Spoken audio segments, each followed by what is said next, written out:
Maverick News presents The Rick Walker Show.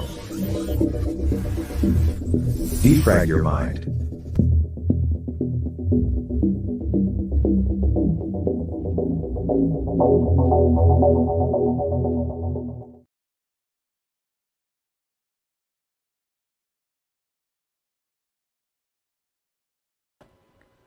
Good evening, everyone. I'm Rick Walker. Welcome back to the Maverick News Channel. Great to have everyone here tonight.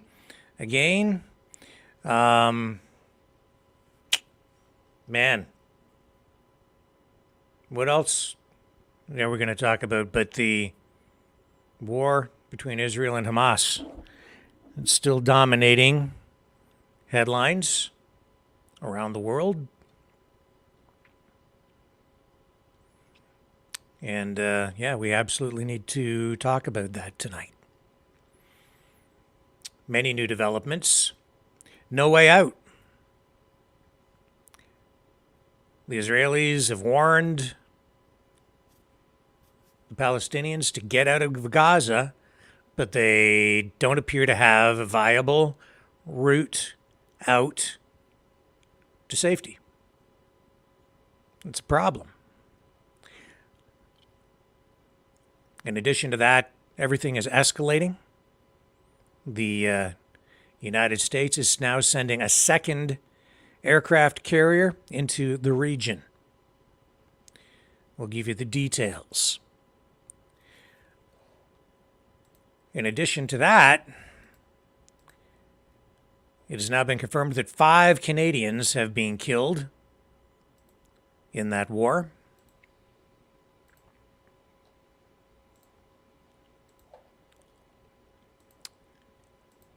So yes, everything is ramping up. We'll have clips as well from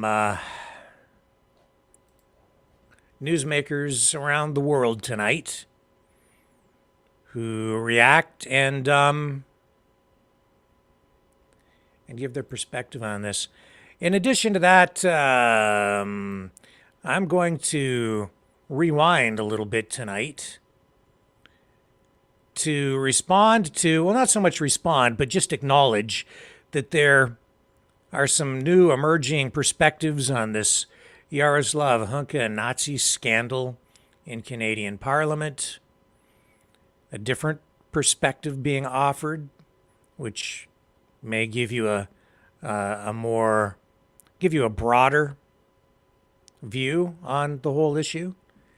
And in addition to that, I want to contribute to a larger view on this as well, and that is why tonight we are going to review, right here, me with you, you with me, Yaroslav Hunka's memoir, his personal account of what happened to him, his personal story. It isn't terribly long, but it is revealing, and I'll go over that with you. So let's take a quick break, and if we have time, we'll also maybe update a little bit on what's going on with this convoy in Ottawa. Not going to spend a lot of time on that, but we will touch on it, maybe, if we have enough time this evening. So don't go away. More ahead. Right after this. Hello, world. Are you awake?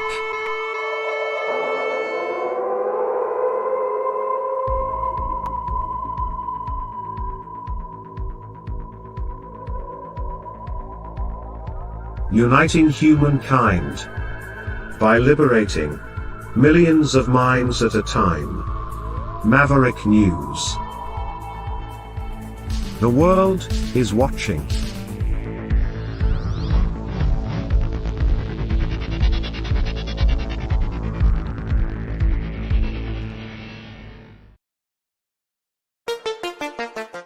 The New World Order. Government overreach. The Great Reset. Mainstream media lies. Now more than ever, Independent voices are needed. Donate now at freedomreporters.com. That's freedomreporters.com. Maverick News, the antivirus program for your mind.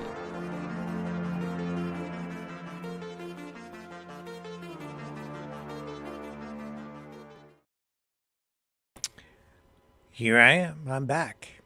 Thank you, everybody, for joining me here on the program tonight.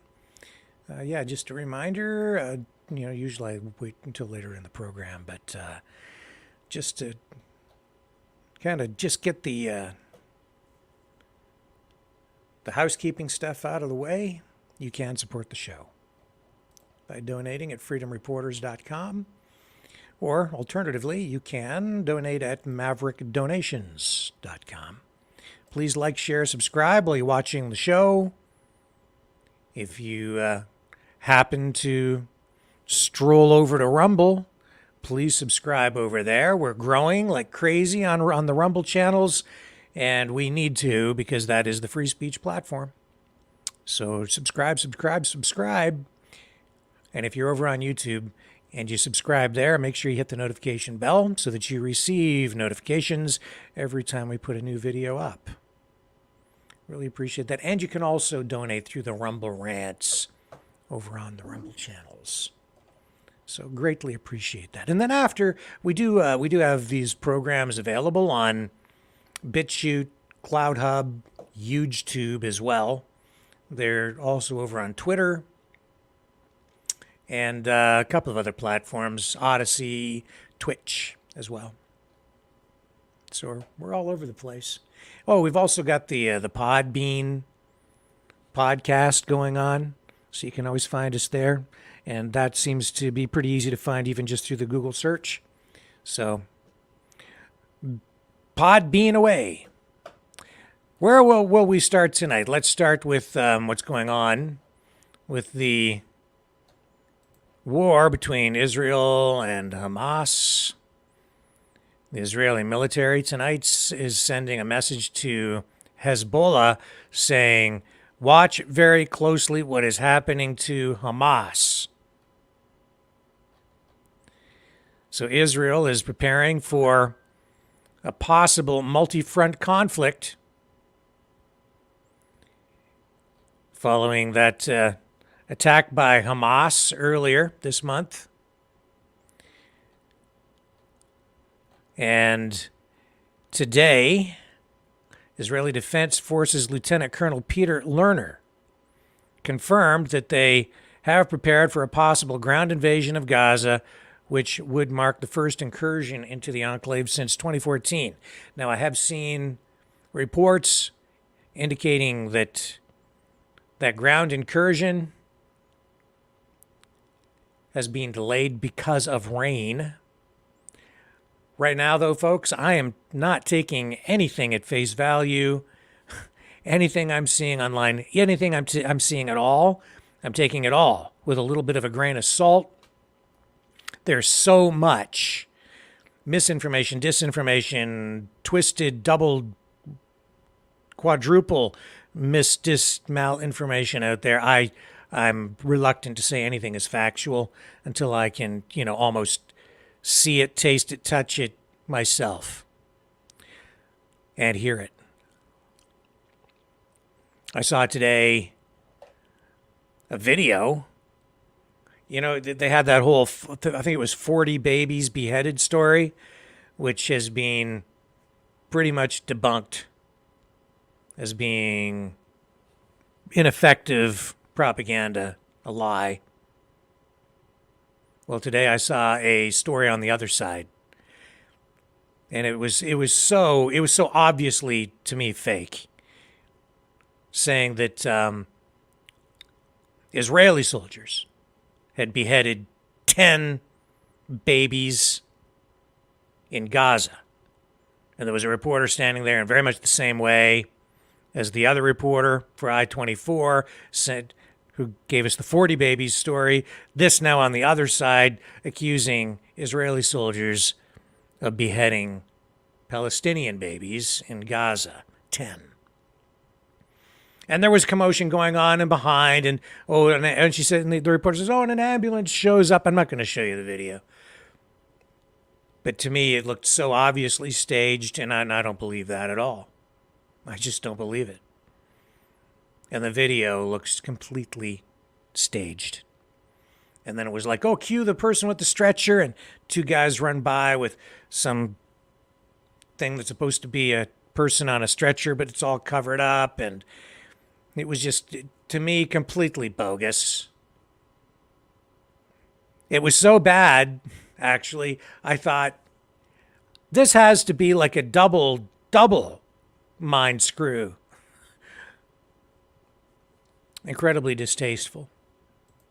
I don't know if it was so bad. I don't know if it was meant to be like a parody or if they were mocking Israel. I don't know, but it was bad. But a lot of people will believe that it's true. It's not. I'm certain of it. Absolutely certain of it. So also tonight, 5 Canadians have now been confirmed killed in that ongoing Israel-Hamas war. The government of Canada has now confirmed the increased death toll. Yesterday we had that number pegged at 4 for you. Global Affairs Canada's Assistant Deputy Minister for Consular Security and Emergency Management, Julie Sunday, made the announcement during a technical briefing in Ottawa. And this was all happening, of course, while another protest was happening on Parliament Hill today. The latest confirmed casualty was previously included in the government's tally of missing Canadians. So more sad news. More sad news. There are more than 6,800 Canadians currently registered in Israel and more than 450 in the West Bank and Gaza. Among them, the government is currently assisting more than 3,000, maybe around even 3,300 Canadians who are permanent residents and their families. So we're also seeing tonight that there are people, I think some Canadians and U.S. citizens who are in Gaza and are unable to get out. As you know, Israel has issued a warning to people in Gaza to leave. The problem is they really don't have a way to get out. The reports we're receiving here tonight indicate that there is really only one way out, and that is through a border crossing with Egypt. Egypt has some concerns about that, but even so, it appears that border crossing might not be really accessible because the roadway has suffered some bombing. It is damaged. There are also indications that there might actually be some sort of a blockade with cement barriers erected at that border crossing. So we're getting all kinds of different reports in that way coming out of there. But the people are sort of trapped. Not sort of, they are. And a lot of Palestinians have no transportation. So as that all plays out, concerns around the world heighten. The war of, the propaganda war also continues, the public relations war. I think at this point, Israel is clearly losing on that front. Amazing. Absolutely amazing. Here's I'm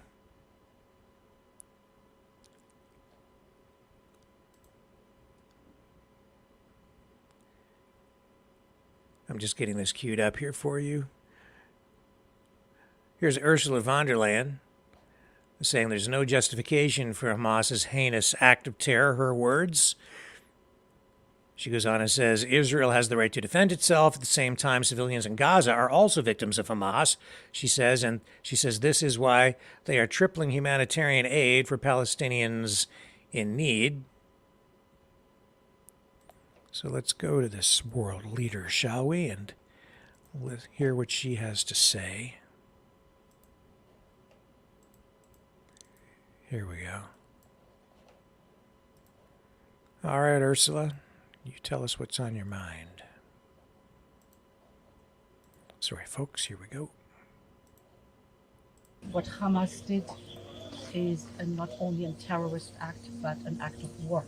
I'm very grateful that you said very clearly Hamas, the terrorists, but that we have to care for the Palestinian people in humanitarian needs. That there's no justification for that terror, that Israel has the right to defend itself in line with international and humanitarian law. At the same time, that it is urgent to provide humanitarian aid to the civilians in Gaza, also victims of Hamas. This was the reason why yesterday we tripled, as European Commission, the humanitarian aid for civilians in Gaza by UN organizations to 75 million euros. What Hamas did.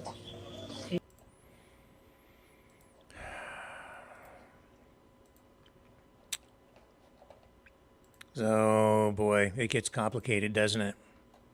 And it seems everyone is sort of being channeled this way or that way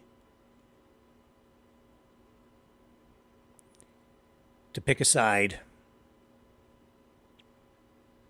So here's a man who grew up as a member of Hamas, who has some very unkind words for Hamas. This adds some different perspective as well. Here we go. Shukran, Sayyid Rais. I take the floor on behalf of the UN Watch. My name is Mus'ab Hassan Youssef. I grew up in Ramallah as a member of Hamas. I address the words to the Palestinian Authority, which claims to be the sole legitimate representative of the Palestinian people. I ask, where does your legitimacy come from? The Palestinian people did not elect you, and they did not appoint you to represent them. You are self-appointed. Your accountability is not to your own people. This is evidenced by your own total violation for their human rights. In fact, the Palestinian individual and their human development is the least of your concerns. You kidnap Palestinian students from campus and torture them in your jails. You torture your political rivals. The suffering of the Palestinian people is the outcome of your selfish political interest. You are the greatest enemy of the Palestinian people. If Israel did not exist, you would have no one to blame. Take responsibility for the outcome of your own actions. You fan the flames of conflict to maintain your abusive power. Finally, you use this platform to mislead the international community, to mislead the Palestinian society, to believe that Israel is responsible for the problem you create. Thank you.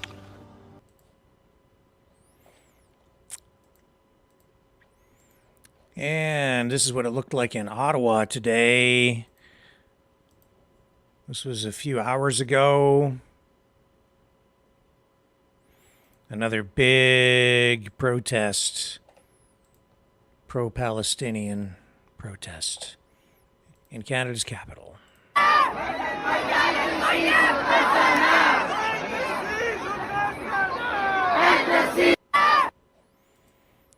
So kind of scanning back and forth there, real quick video.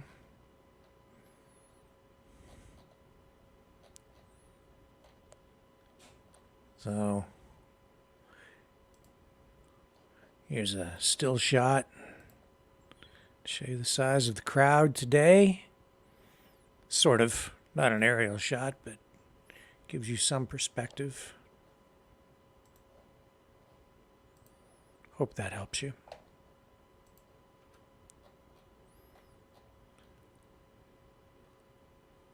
And here's another angle.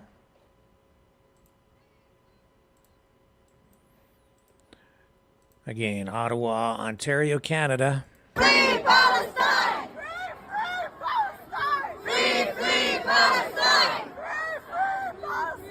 Free Palestine! Free Palestine! Free Palestine! Free Palestine!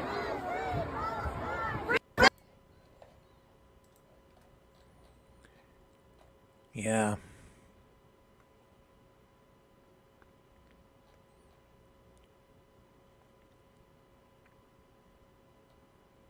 And this one as well. 1,600 kids have been injured. 700 kids has been killed. More than 10,000 injured in Gaza. 2,500 have been killed in Gaza. Shame on you! Shame on you! Shame on you!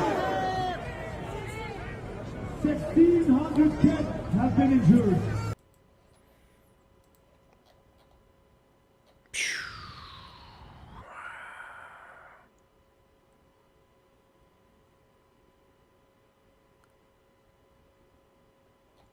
Yeah.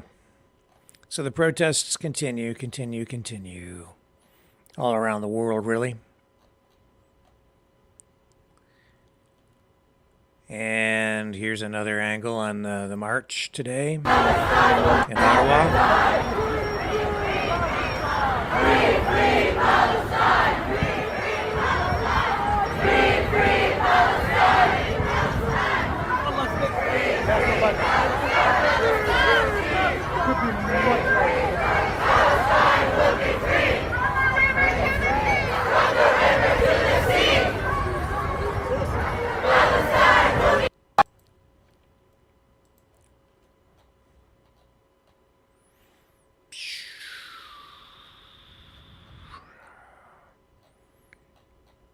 This isn't going to end anytime soon.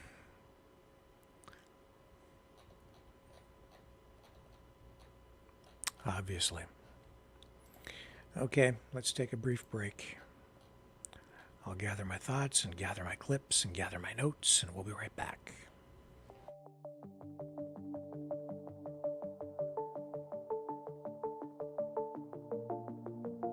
Greetings, brave Mavericks. Our quest for truth continues. We go beyond fake news. Together we expose propaganda. Together we pull others out of rabbit holes. We are maverick thinkers. We are all unique individuals, defenders of individual rights and freedoms, credible, trusted, grounded in reality. Maverick News, Maverick News. Defending free speech, Donate at freedomreporters.com. Do it now. Tomorrow may be too late. Maverick News. The world is watching.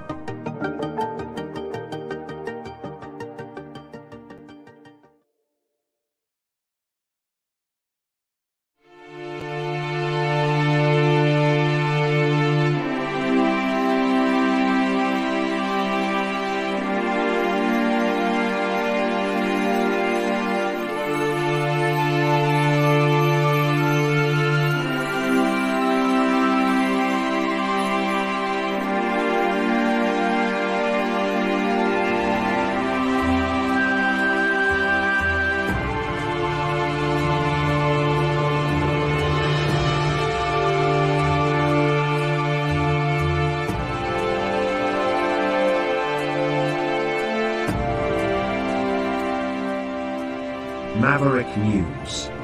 The world is watching.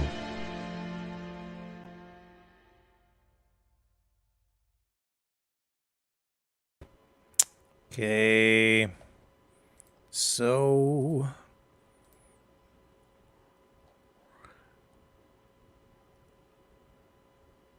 So what do we know? We know that Gaza is currently experiencing a really serious humanitarian crisis. Clean water, food, fuel, medical supplies, they're all running out. Hundreds of thousands of people are literally running for their lives. It appears that they may have no way out of Gaza at the moment. Electricity has been unavailable for days. Israel says it is reopening the water supply to southern parts of Gaza after having shut it off following the Hamas attack. The Palestinian Water Authority has not confirmed that yet, but there are reports coming out that that is going to happen. So, U.S. Secretary of State Antony Blinken continued his six-country diplomatic tour of the Middle East today. He's urging Arab nations to work together for the continuation of humanitarian aid. That's the message coming out of the White House anyway. And Israel, which continues to hit Gaza with airstrikes, has warned people to evacuate the northern part of the Gaza Strip. Israel's Defense Forces personnel and equipment have been massing at the border. Israel's military officials said yesterday it was preparing to widen the aerial attacks with an integrated and coordinated attack from the air, sea, and land. President Biden says that he spoke with Palestinian Authority President Mahmoud Abbas. He condemned Hamas's attack on Israel and says the U.S. is working with partners in the region to ensure humanitarian supplies reach civilians in Gaza and to prevent the conflict from widening. So, how about some numbers?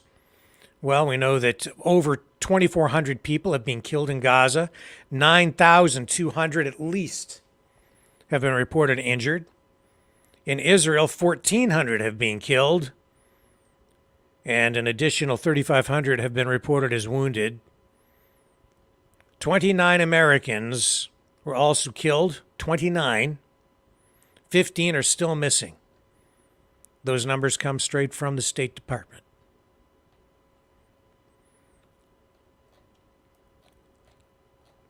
Very, very tragic.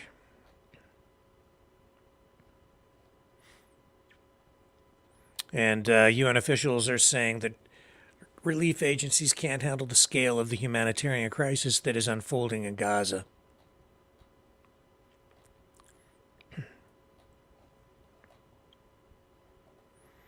Unbelievable. And I mentioned last night that, we all have this, at least I do, in my mind, stuck in my mind, this sort of cliche of Palestinians fighting back by throwing rocks at tanks and soldiers. But here's this mainstream media report taking it to the other end in the information warfare scale, showcasing weapons that they say are being used by Palestinians. Here, take a look at this from ABC. Israeli officials aren't giving details on timing, but say hundreds of thousands of troops have increased their readiness. Yeah, Alex, that's right. When Hamas terrorists burst through the Gaza border on Saturday, they were armed to the teeth, armed not just to kill Israeli civilians, but also to fight off Israeli reinforcements in those southern communities, to fight against tanks, to fight against helicopters. The Israeli military has been gathering weapons they have collected from slain Hamas fighters. They've been collecting them at a base in southern Israel. We visited that base earlier today, and I want you to take a look at what we saw. This is just a fraction of the weapons the Israeli military has recovered from Hamas fighters in the field. I want to just walk you through some of the items here. This is a thermobaric bomb. This is a weapon designed to create heat of up to 3,000 degrees instantaneously. And the Israeli military says Hamas terrorists use these to incinerate whole families inside of their houses. Now, the bulk of these weapons down here are rocket-propelled grenades. The Israeli military says it found around 1,000 of them in the field, and this is a level of firepower designed not just for killing civilians, but for holding off Israeli reinforcements for hours to come. These are Kalashnikov assault rifles, the standard issue of Hamas forces, and you can see just an absolute arsenal of weapons. If my camera operator just points over here, these black charges are Claymore explosives. They were planted at the gates of Israeli communities. They were designed as booby traps to stop Israeli troops coming in. Critically, the Israeli military says nothing they see here suggests the direct involvement of Iran. These are the standard weapons you would expect from Hamas, and many of them are homemade inside Gaza. But it gives you a sense of the firepower Israel's military will be facing inside the Gaza Strip when that ground invasion begins.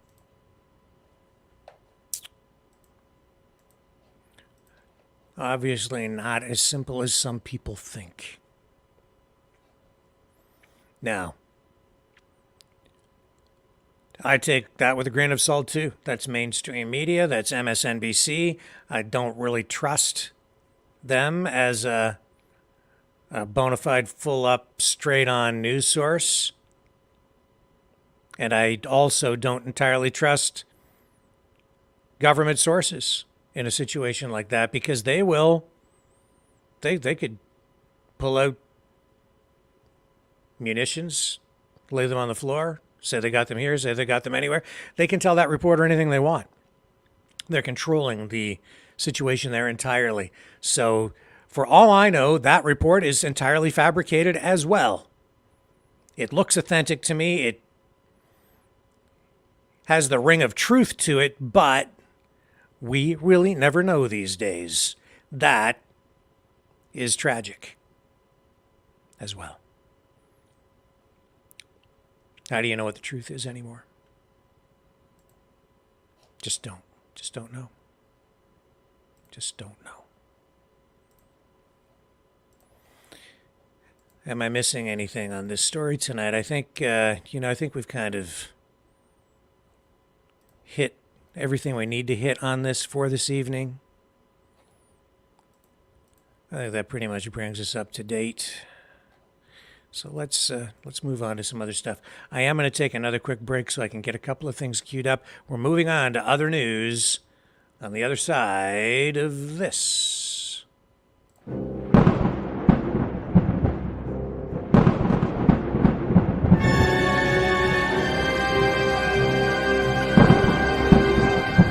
Fear not the storm, for truth is on our side. Maverick News. The world is watching.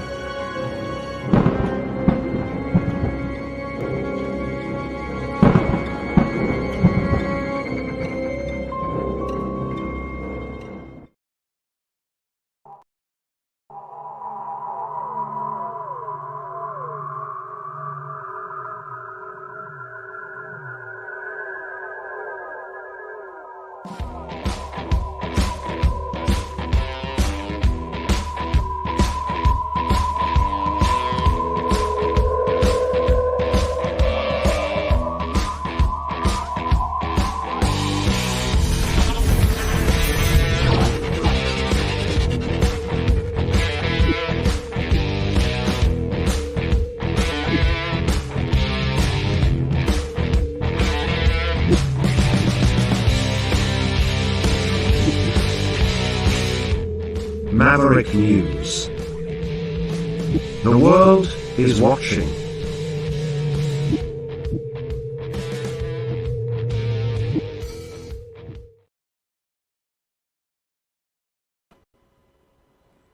Here I am. Canadian auto workers have ratified a new contract with General Motors. Members of Unifor, the union that represents about 4,300 Canadian workers at 3 Ontario General Motors facilities, voted 80% in favor of the deal. The vote follows the pattern of an agreement reached earlier with Ford. It leaves now only Jeep maker Stellantis, which is Chrysler. They own a lot of different brands, including Alfa Romeo and others, many others, without a contract. So talks have yet to start with Stellantis, which has the largest Canadian manufacturing footprint of Detroit's 3 automakers. So this agreement came after a very brief strike last week by workers at GM factories in Oshawa and St. Catharines, and at a parts warehouse in Woodstock, Ontario, Canada. GM says that the deal recognizes worker contributions while positioning GM to remain competitive in the future. Unifor says the deal includes pay raises of nearly 20% for production workers and 25% for skilled trades. Workers would get 10% in general pay raises in the first year, in addition 2% in the second, and in the third 3%. GM has also agreed to restore cost of living pay raises. That starts in December of next year. Temporary workers will get pay raises, and those with at least 1 year of service will get permanent jobs, as permanent as any job can be. Workers who get defined contribution retirement plans will move to a new defined benefits pension as of January 1st, 2025. Unifor, by the way, is Canada's largest union in the private sector.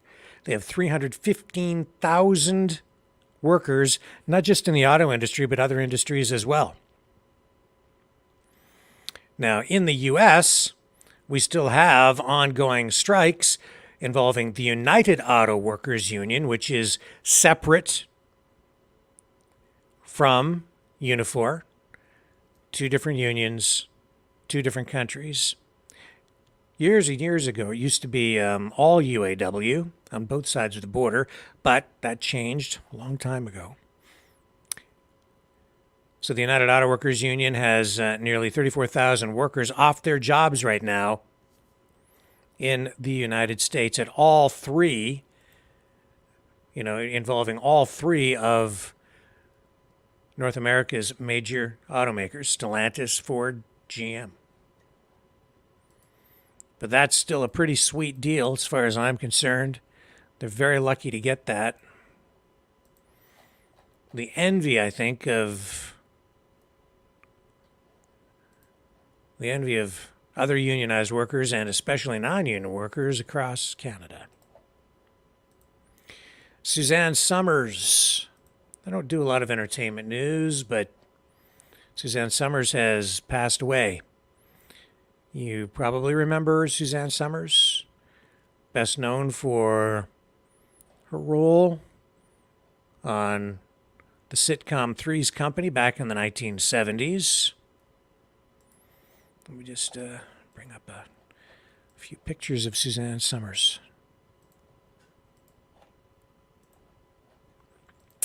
There you go.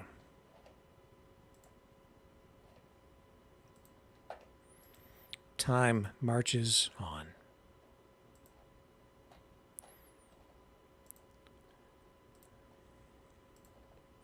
So a sad day on the entertainment front.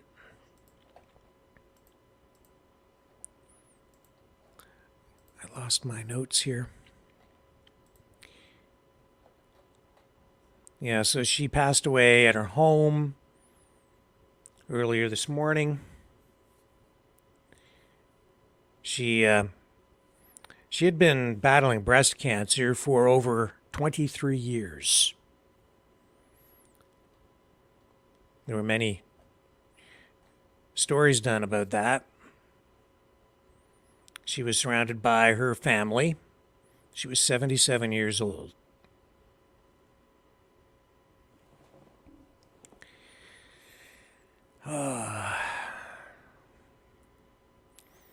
Well, actually, this is the thing. She would have been actually 77 tomorrow.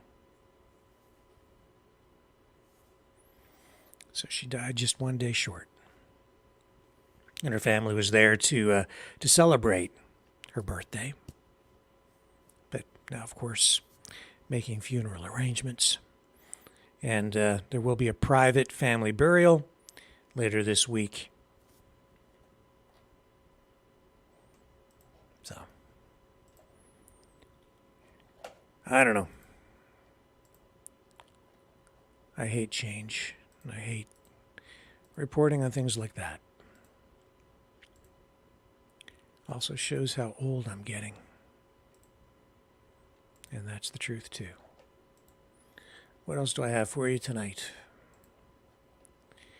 Have you seen... Do I have it here? This new Trump ad?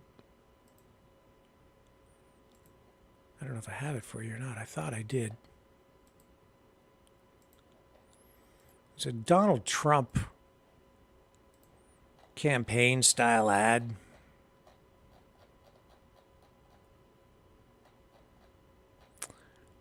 I had it.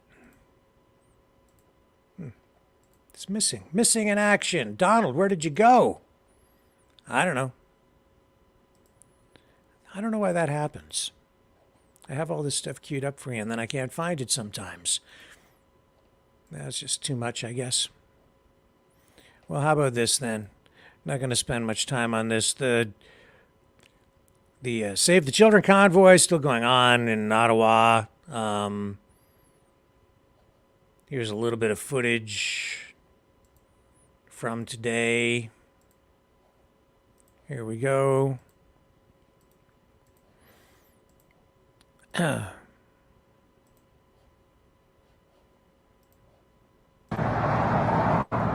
it is. What do you figure, guys? We should zip up to the front? So, that's what the convoy looks like, and I'm told there were about 70-some vehicles involved in this thing today. They still have their camps set up outside the city. This is what they spent the day doing. Driving around, doing their thing. And, of course, some people happy, some people not happy. This, as not surprising, some people upset because, well, they don't like the freedom movement in general, I think, and they just don't like things. I don't know, man. I'm just telling you, some people are upset about things. So this guy here posts this. I think he actually took footage like we just showed you and then reposted it. But he says, "Save the Children parking lot commune took a convoy around Ottawa with approximately 70 vehicles today, even blocking an ambulance and ignoring some road rules along the way. The fuel costs for this trip a few $1,000s."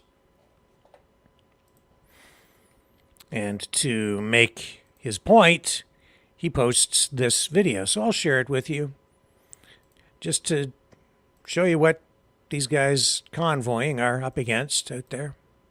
Somewhere. Here we go. I'm at the very tail end of this convoy. Yeah, no worries. We'll see you on the highway or whatever. Some follows you, that's all good.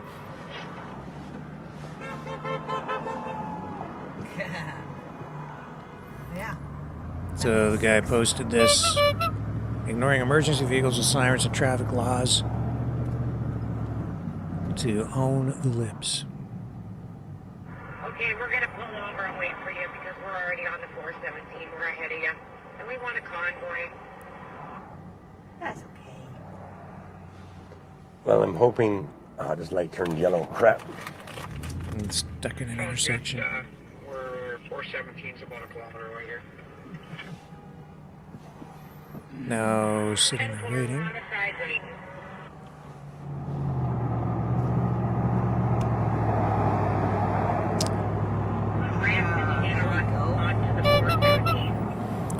130-kilometer tour convoy costing thousands of dollars, wasting fuel and donations, burning money to own the limbs. That's the us bus.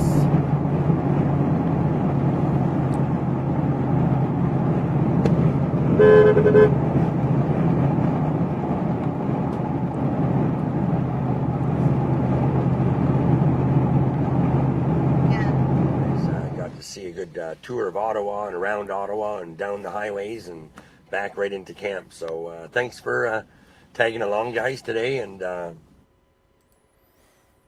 yeah, so here, I'll just show you that post, actually. That's the guy's post right there. Save the Children Parking Lot Commune is the way he describes it. So, all that going on. And what else do I have for you? Here it is. Here's that Trump ad.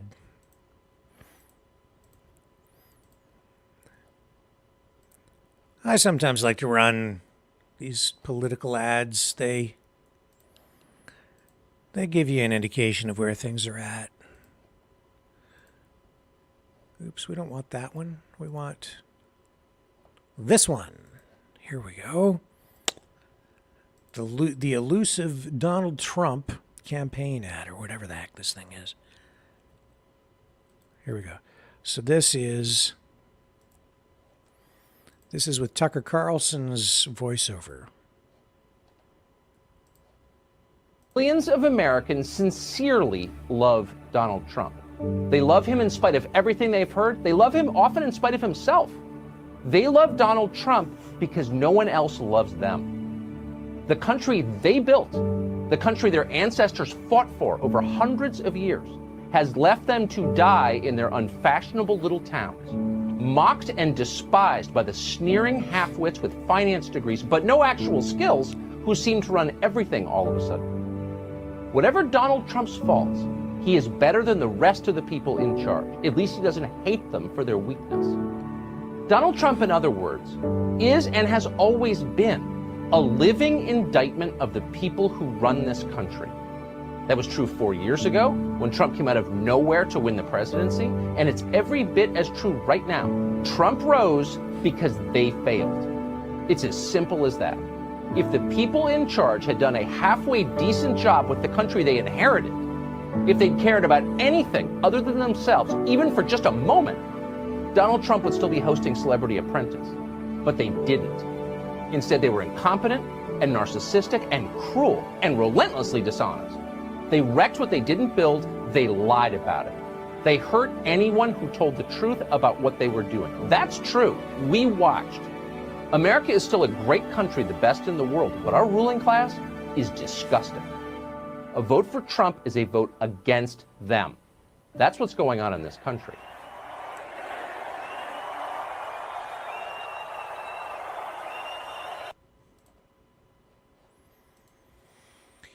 Yeah.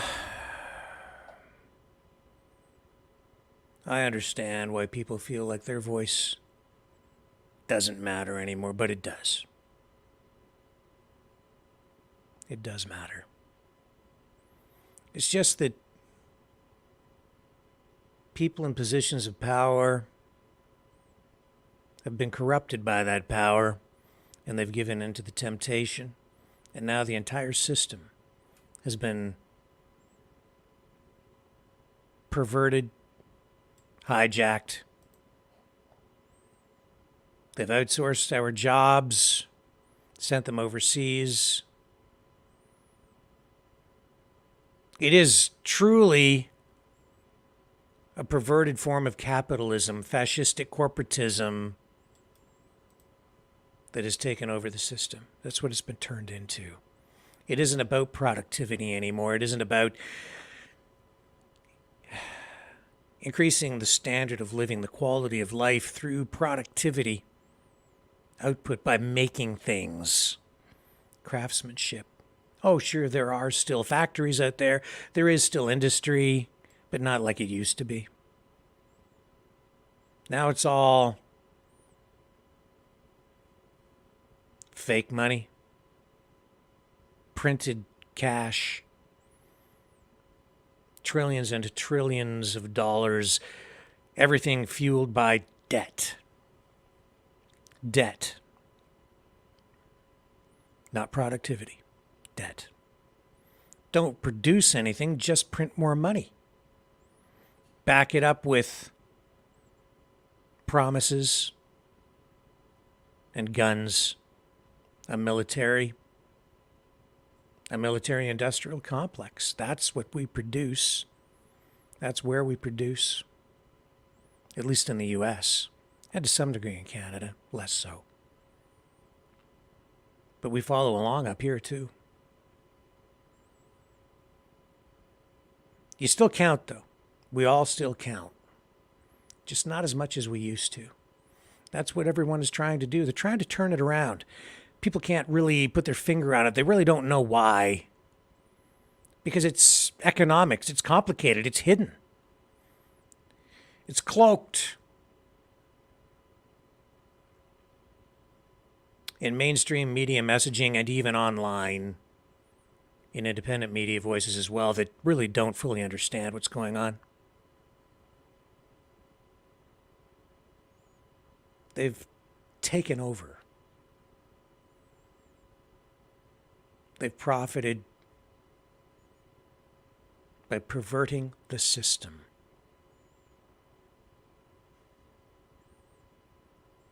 Man, I sound like a socialist. But that isn't really the messaging here that I'm trying to convey to you. It's like, you know, they say it's capitalism, capitalism. Yeah, capitalism. But not capitalism in the free market sense. That's not the issue. Capital, what is it? Capital is, it can be a couple of things. There's physical capital, like a factory, a tool. That can be capital. And then there's monetary capital, money. You need that capital, which is fungible. You can spend it, turn it into other things. So you need that kind of capital too. And that's what it's all based on right now, is capital money debt. And the financiers, the big bankers. It's all about numbers. All the productivity, well, not all of it, but all the production, or a lot of it, outsourced to other countries. Everything fueled by debt. And you know who ends up paying for that? Us. That's why your paycheck doesn't pay what it should. That's why you can't afford things. They're just inflating the crap out of everything. And the more they inflate, the richer they get, because the money comes to them first. They get access to it before the effects of inflation take hold. They fuel inflation, then they buy up the assets, the physical capital, for pennies on the dollar. When other people, common people, people like you and I, us, when we can't afford to pay our bills and we default on loans, they swoop in, scoop it up. And when the big banks fail, they just get bailed out. It's like they can't lose. I could go on, but that's why Donald Trump won the first time around. That's why he continues to be popular today. In addition to that, you know, he seems to be a man of the world, doesn't he? He seems to understand how things work.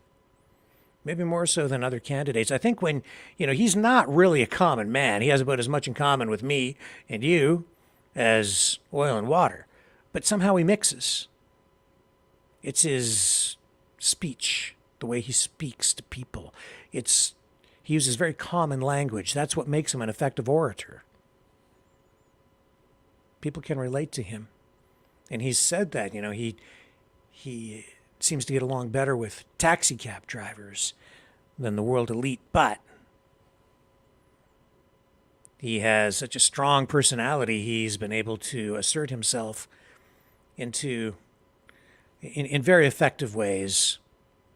And his foreign policy, I think, honestly, was pretty darn effective. No new wars under Trump. And that's a great thing, too, for us, the common people. Because when there are wars being fought, it's us, our kids, our grandkids who are really asked to pay the ultimate price, right? They're the ones that get sent to fight. And I hope that doesn't happen. I'm babbling. Let's take another break, and when we come back, I'm going to dig into this complicated story of Yaroslav Hunka, the Nazi who received a standing ovation in Canada's Parliament. Be right back.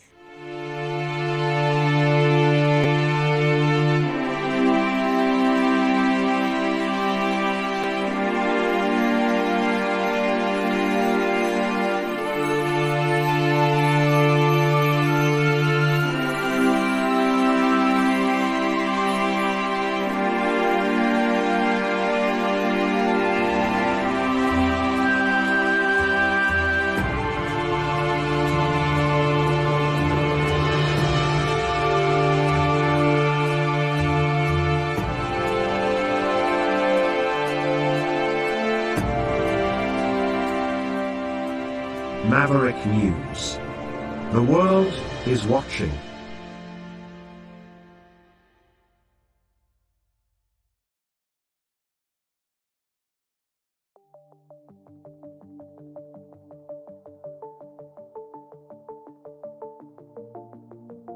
Greetings, brave Mavericks. Our quest for truth continues. We go beyond fake news. Together we expose propaganda. Together we pull others out of rabbit holes. We are maverick thinkers. We are all unique individuals, defenders of individual rights and freedoms, credible, trusted, grounded in reality. Maverick News, Maverick News. Defending free speech, free speech. Donate at freedomreporters.com. Do it now. Tomorrow may be too late. Maverick News. The world is watching.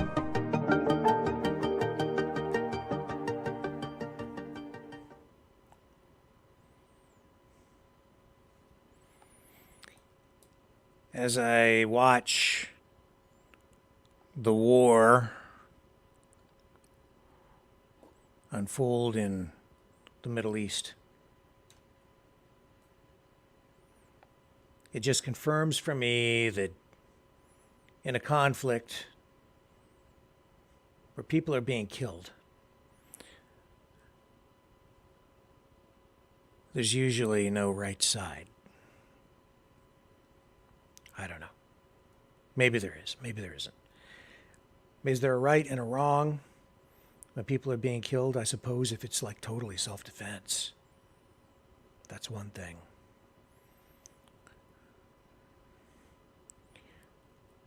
But I haven't seen a war yet where it's been entirely like that. I haven't seen a war like that yet. Can't think of one.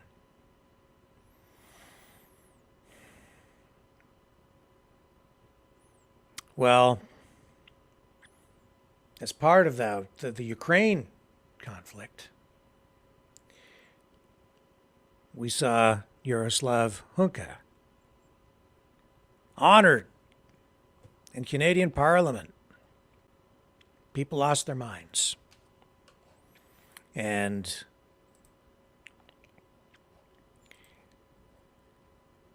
as I've said, I think, when it comes to Nazis, I'm no fan.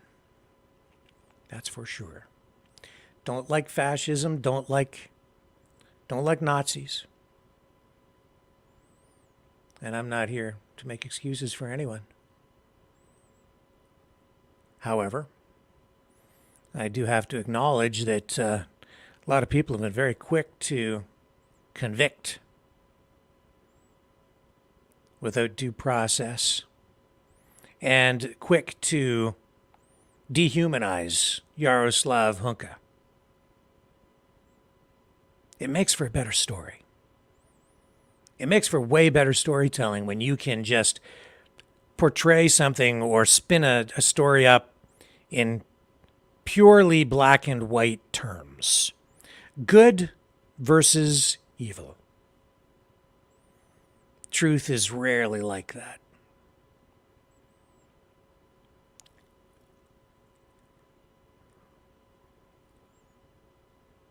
You know,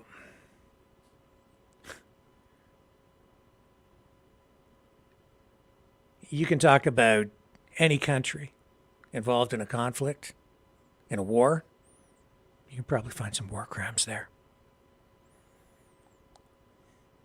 But Nazis, they don't get a pass at all. Not really. Oh, well, you say, well, yes, they do. Well, maybe. I don't know. Did Yaroslav Hunka get a pass? Not for me to judge. Not for me to decide. I'm not going to say yay or nay.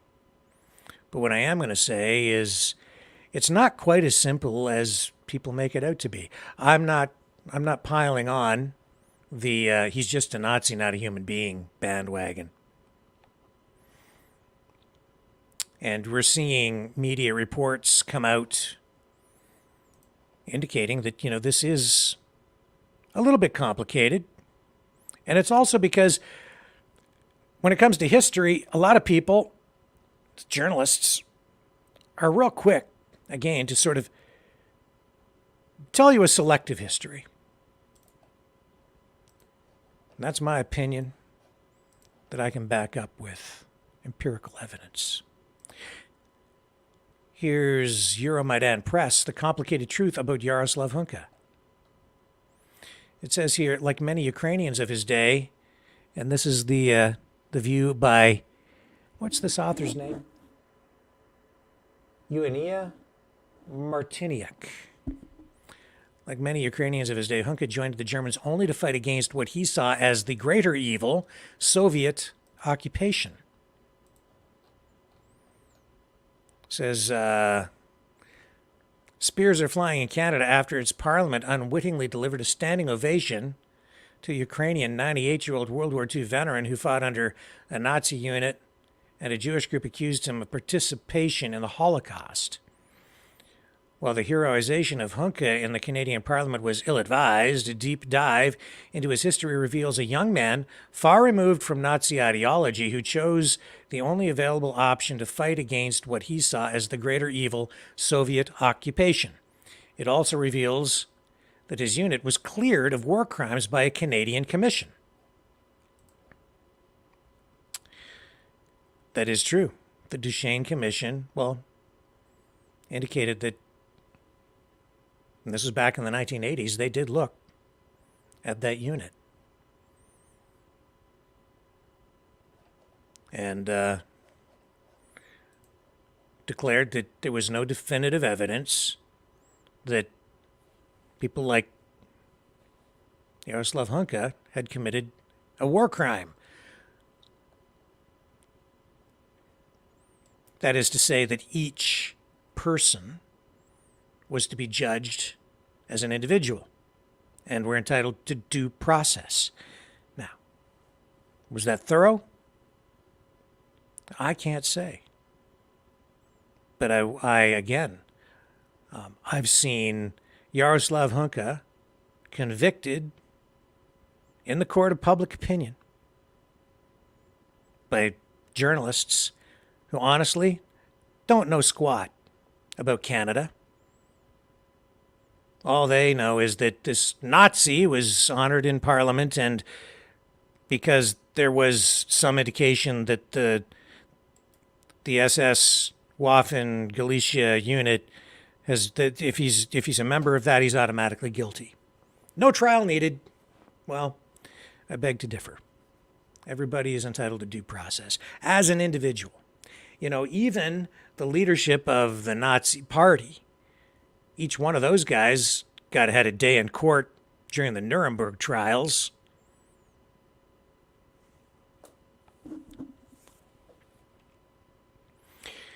In addition to that, I've seen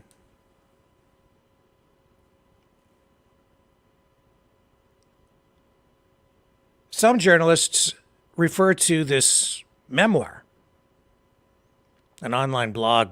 It's short, from Yaroslav Hunka. And they've taken excerpts from it and they've used that in their stories. Fair enough. But tonight, especially with this particular story, I just want to rewind a bit. You can make your own assessment. I'm not passing judgment one way or the other on this. I'm trying to, again, do my job as a journalist and bring you facts so you can decide for yourself. I'm not defending him. What I am defending is due process, the rule of law. Trying to get to a place of truth, not jumping on a bandwagon, not allowing myself to be manipulated emotionally, dealing in facts as much as possible. And with that in mind, tonight I wanted to share his memoir with you, read it together. It's not very long, to give you the full context, because I don't think that has really been done yet. Not the full thing. And along the way, I may stop and make a few comments because there's some things that a lot of people don't really know about history, the history surrounding this. And there is a different, there's a different perspective to be had here too. So let's just read this, okay? So this was posted way back in March of 2011. And here's what Yaroslav Hunka said. His words. This translated by Google. My generation was united by two great forces, faith in God and love for Ukraine. We grew up on the glorious and proud land of Berezhansk. We trampled this land with our bare feet and breathed into our souls and hearts its magical aromas, and our eyes forever recorded the beauty of the cities, villages, and landscapes of our native land on memory tapes. So he loved his country. This is before the war, as a child. He goes on, my generation became the heir of the glorious sons of this land, our predecessors. Her glorious sons and guests sowed the land of Berezan with their powerful words. Father M. Shashkevich, Andrei, I can't pronounce all these names, folks. Andrei Chevisky, Father Sylvester Lipke, Lev Lipke, Roman Kopinski, Bohdan Lipicki. I'm sorry, I apologize. Who among us has not sung rifle songs by Roman Kopinski, Levko, and Bohdan Lipicki since kindergarten? So talking about, again, his childhood. The song How From Berezan to the Cadre was probably sung by our mothers over the cradle. The battlefields of the SSS near the villages of Kanyuka, Koropetniki, I can't pronounce all these words, I do apologize, captured our young fantasies about the heroes of our people. Mount Lizonia was a holy place for us teenagers. We not only went to her barefoot, but stepped on her with bare feet out of a sense of holiness and boundless pride. The spirit of this mountain, like some strange radiation, permeated my soul and all my senses. I also had a native hero of whom I was very proud. This is my father's older brother, Hayorhi Hunka, who fought in the ranks of the SS. My native village of Ermin, it seemed to me then, was the most nationally conscious village in the district. The flame of national revival in the years between the two wars shone brightly over the village. The church and reading room, Prosvita, became the central engine of the national life of the village under the parental guidance of priests, Fathers Omelian Havrishko and Stephen Horodetsky. The village had a cooperative consumer store, a library, a choir, a lug youth society, a kindergarten and drama club. The last was my favorite. The group gave 4 to 5 performances a year in the reading room. So he loved the act as a kid. Drama class. We all Dorist knew that there was also an underground organization of nationalists in the village, OUN, but we did not know who belonged to it, but we imagined that all the older boys and some girls probably enter there because they often whispered among themselves. Okay, so he's a nationalist. Is he a fascist? A Nazi? Is he a Nazi at this point? Do you love your country? Some people say that Donald Trump is a Nazi. He's the second coming of Hitler, too, because he's a nationalist. Loves, it's MAGA. Make America great again. Canada first. America first. The OUN had a considerable influence on the behavior of people and the general life of the village. When the OUN directive came out not to buy either alcohol or tobacco because it is a monopoly of the Polish state, then none of the young people neither smoked nor drank alcohol. Would today's citizens of Ukraine achieve such a dedication? Even my grandfather, who smoked all his life, stopped smoking. In our house, not in the house of my mother's relatives, the Yakims. I have never seen alcohol, and I have never seen a drunk person in the village. September 1939. I am 14 years old. So he's a kid. 14.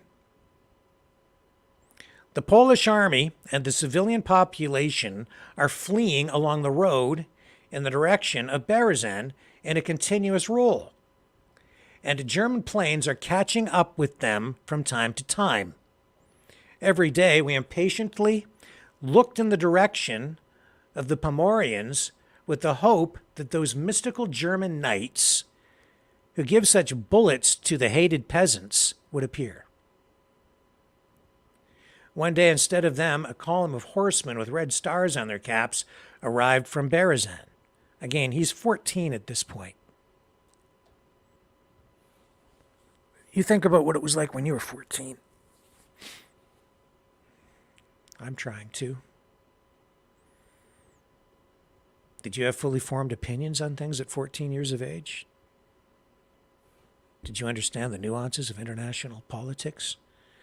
Could you even make sense of the wars that we're dealing with right now? Could you have made sense of anything at that point in history, back in 1939, as the world was preparing to go to war?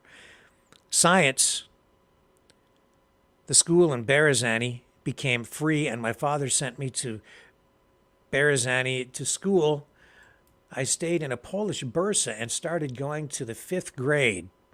The vast majority of young people at the school were like me, from the villages of the district. The language of instruction at school was Ukrainian. I have to tell you too, I've seen a couple of journalists make reference to that passage about him talking with the fleeing people along the roadside, but they failed to mention his age at the time. Where are we here? The language of instruction at school was Ukrainian. The Russian language lectures were taught by a Pole. He was old, tall, of noble disposition, and carried himself proudly. He treated us like a good grandfather, and we soon grew fond of him. He was not long with us. One very winter day in January, 40 of the year, he was summoned, one boy and one girl from the class, and 2 Encavidists led them under escort, in quotation marks, under escort, straight to the railway station where their families who had been brought from the villages at night were already loaded into the wagons. I did not know that my beloved aunt and Uncle Corbin from Kornuka, with their children Stefa and Volodymyr, were also on that train. Stefa, my age, died that winter near Irkutsk. Sorry. I have trouble with the language. It's pronouncing things. This was the first demonstration of Father Stalin's guardianship over us. The first echelons of, quote, in quotation marks again, enemies of the people to Siberia. So that's where they were taking those folks, was to Siberia. Punishment. More and more new ones followed, and that's the Russians. Stalin. That's what they were facing in Ukraine at the time under Russian rule. That's the thing about Ukraine. It was being used as a doormat. At that time, it was being used as a doormat. And I'm sorry, but yes, there was a famine, and yes, millions of people did die between 32 and 33, 1932, 33, still fresh in the memory of Ukrainians at the time. So there was a lot of anger because, the belief was that it was the economic policies and Stalin's war on the kulaks, who were farm owners. It was his policies that led to that famine. Production problems, and even though there was mechanization, he proceeded with a policy of collectivization in order to confiscate all of the productivity from the farms, leaving the kulaks, which he had declared war on, essentially, economic war, with nothing. Literally nothing. In fact, in Stalin's own words, he said he wanted to liquidate the kulaks as a class. His words, liquidate. That's just part of the story, though. This is why the people of Ukraine still today feel so bitter toward Russia, many of them.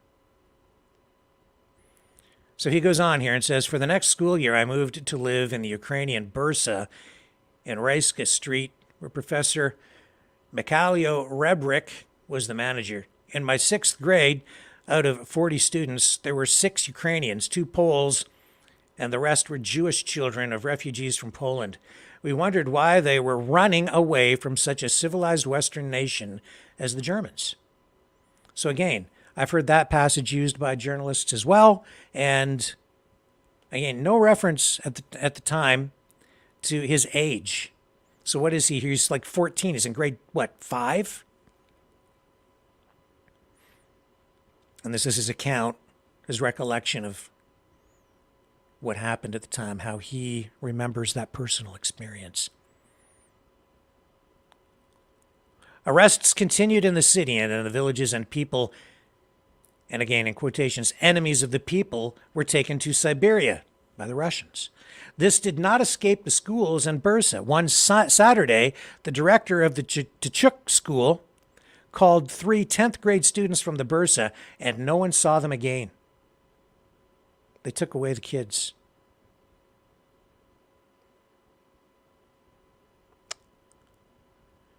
They took away the kids, and they never saw them again. That's not the Germans.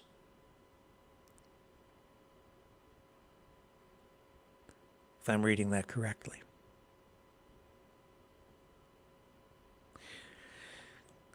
Maybe I'm getting this wrong. Let me just double check this. So for the next school year, I moved to in the Ukrainian Bursa on Raiska Street, where Professor Mikhailo Rebrik was the manager. In my 6th grade, out of 40 students, there were 6 Ukrainians, 2 Poles, and the rest were Jewish children of refugees from Poland. We wondered why they were running away from such a civilized Western nation as the Germans. Okay. Arrests continued in the city and the villages, and people, enemies of the people, were taken to Siberia. This did not escape the schools in Bursa. One Saturday, the director of the Chechuk school called 3 10th grade students from the Bursa, and no one saw them again. Fear before the unknown enveloped us and the whole nation. The terror of Moscow communism raged over the Berzhensk land. The NKVD had eyes and ears everywhere. Yeah, does that sound familiar today? Fear before the unknown, he says, enveloped us and the whole nation. The terror of Moscow communism raged over the Berzhensk land. The NKVD had eyes and ears everywhere. Friend to friend and brother to brother could not speak sincerely for fear of betrayal. The worst thing is that the bastard who terrorized us spoke our native language, Stalin. Every time a larger part of the population became enemies of the people, again in quotation marks. At school, we had to sing praises to our executioners, and the monthly wall newspapers that each class had to publish praised Father Stalin and the Communist Party to the heavens. In July 1941, the German army occupied Berzheny. We welcomed the German soldiers with joy. Naird felt a thaw, knowing that there would be no longer that dreaded knocking on the door in the middle of the night, and at least it would be possible to sleep peacefully now.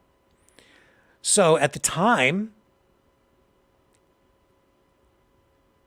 and keep in mind that this is, in 41, so they've been living under the iron fist of Stalin's communism. And you know what it's been like during the pandemic. Afraid to say the wrong thing to the wrong person, cancel culture. Friend to friend and brother to brother could not speak sincerely for fear of betrayal. Right? We went through that here, not to that degree, but there it is right there.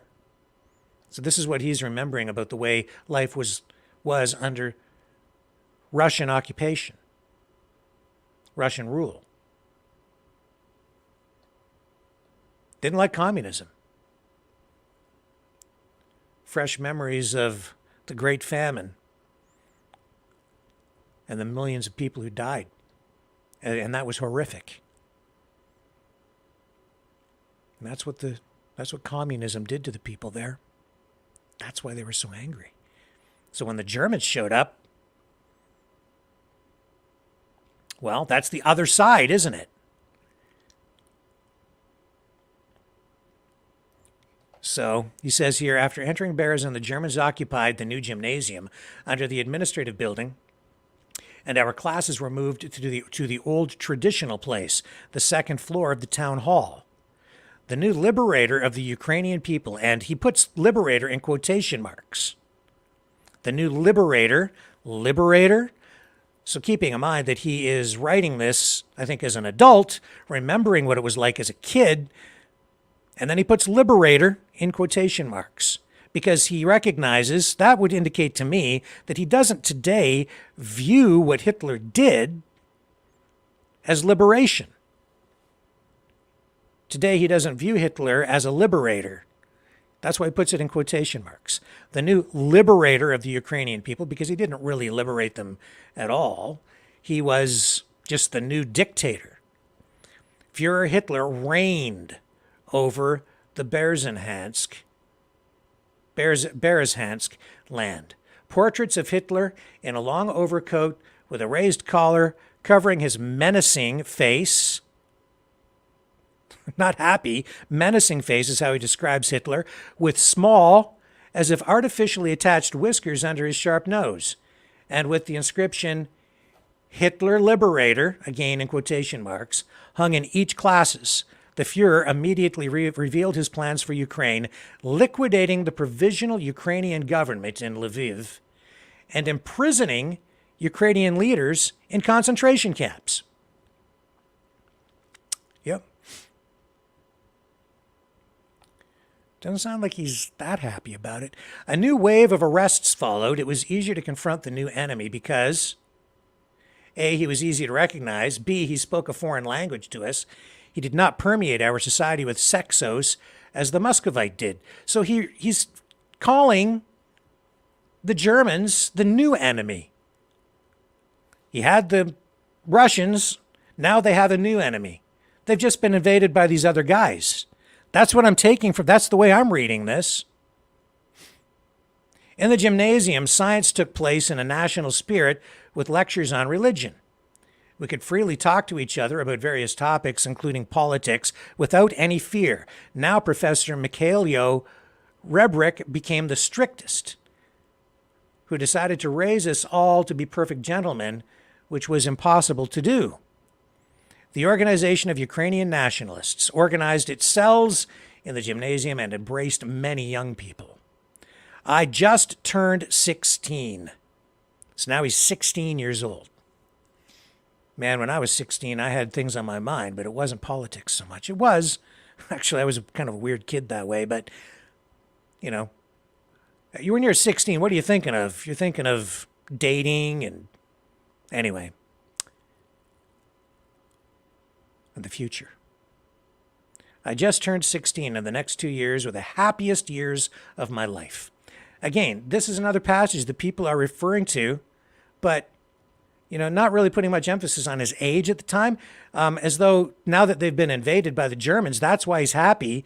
I don't know if that's the case here. Let's read. I had no idea, it says, that what I experienced in those 2 years would fill me with love for my native city in such a way that it would be enough for me for the rest of my life. Okay, he loves his city. I didn't know then that dreams about those 2 years, about the company of charming girls, about carelessly cheerful friends, and about fragrant evenings in the luxurious castle park and walks around the city would help me get through the anxious times of the following years. Anxious times, not happy times, where he would become a soldier. That the memories of the Berezhansk Gymnasium in the Old Town Hall, with its professors and with its increasingly cheerful and noisy students, will support my heart and soul in a foreign land in the coming decades. The 43rd year has come, 1943. The German armies planned, and again in quotation marks, retreated to the west. The thought of turning those beasts into human form with a red star on the forehead became real. Okay, so it doesn't like the Russians. Time and Events said that it was doesn't like the communists, to be accurate. Time and Events said that it was my generation's turn to follow in the footsteps of its predecessors. And it went for the sake of the idea of cathedral Ukraine. Our roads were different because that was the fate of our stateless people. Again, Ukraine being used as a frickin' doormat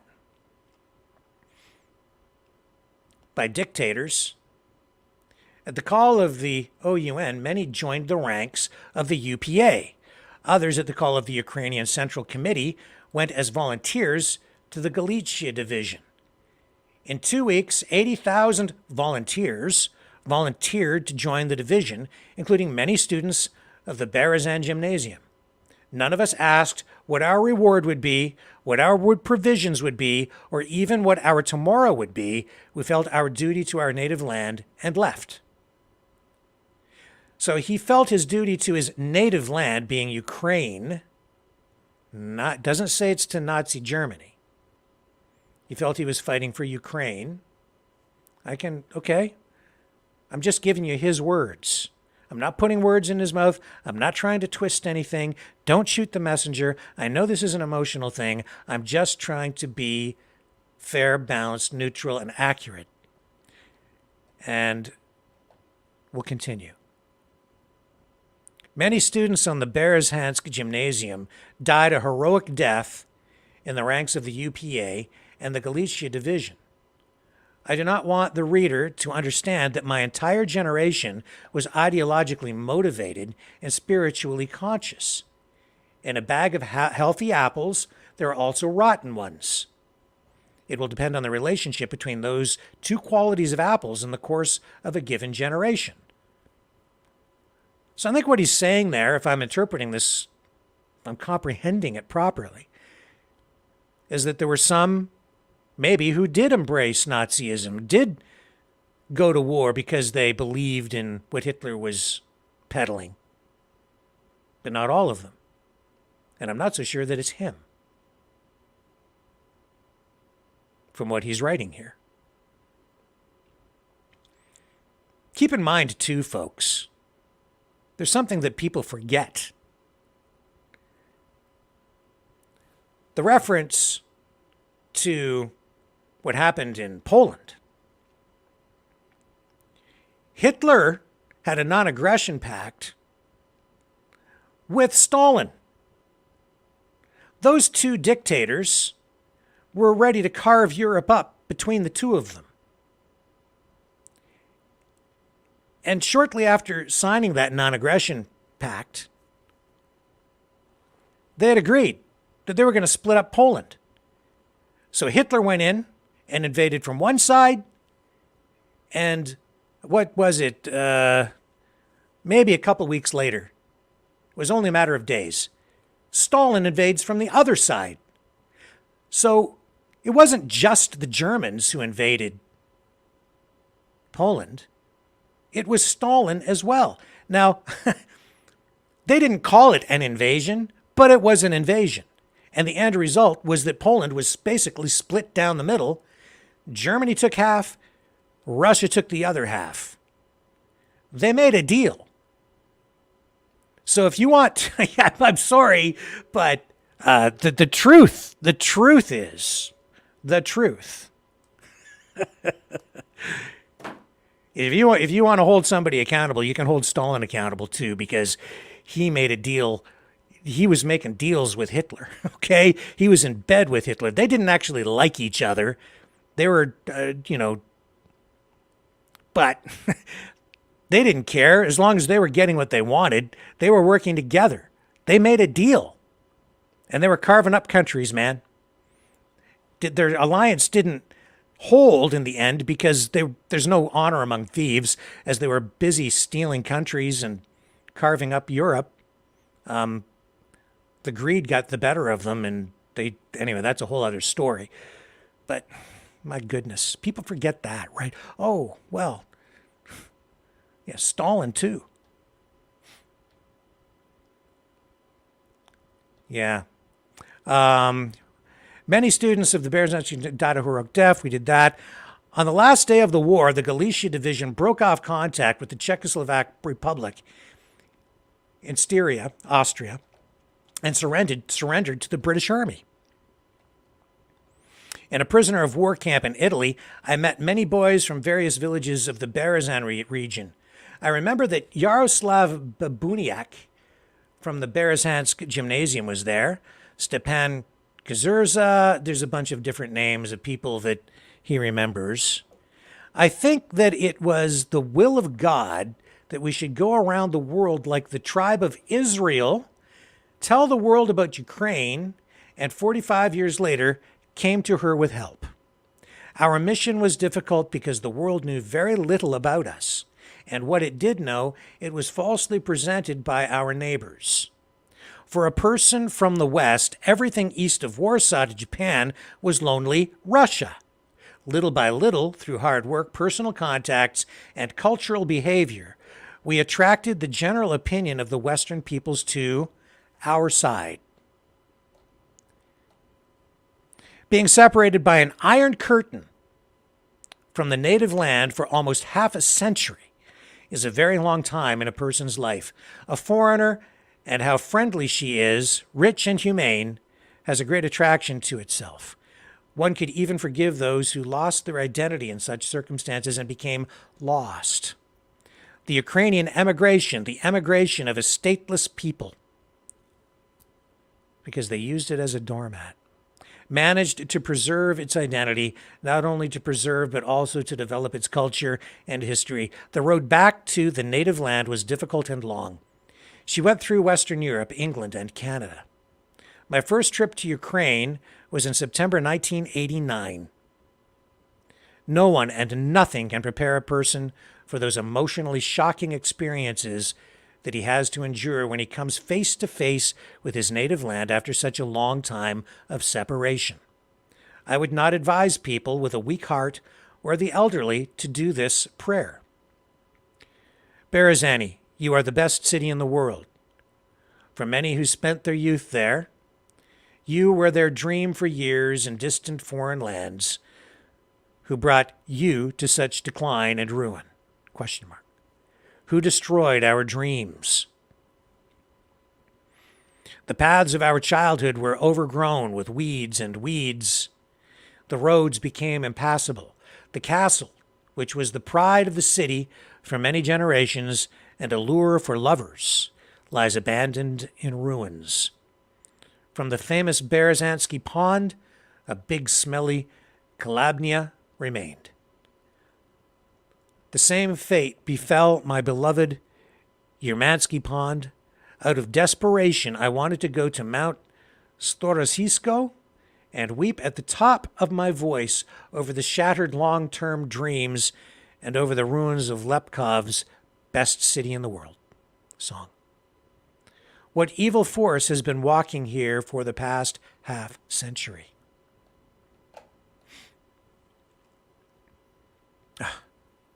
The Soviets. This obvious ruin of the environment, however, pales in the comparison with the spiritual decay of the people. The command godless communist system drove a person into a hopeless situation, and it was visible in her sad eyes. The Soviet person surrendered to his fate, believing that he was powerless to have any influence on his life. In such a helpless situation, this person surrendered to extreme indifference. This indifference was observed at every step of his life. Man became indifferent to his environment, to the needs and pains of his neighbor, one's neighbor. It was not easy for me to leave Ukraine, both after my first visit to my native land in 1989 with my eldest son Martin and daughter-in-law Teresa, and after my second visit with my younger son Peter in 1991. A profitable and affluent life in Canada has become not very attractive. The soul gravitated to its own, albeit impoverished, native nest to its land. He says here, I love you, my native land, as if to my mother I cry. You cry and I cry. You laugh and I laugh.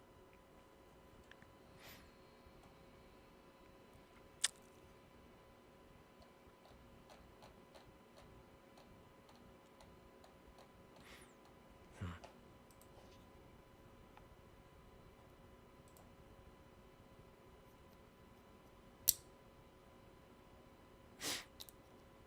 78 years old. Sorry, 98 years old now.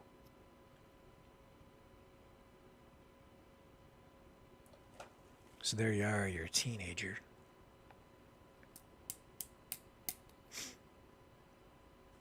You've seen your friends taken away on trains by the communists to Siberia.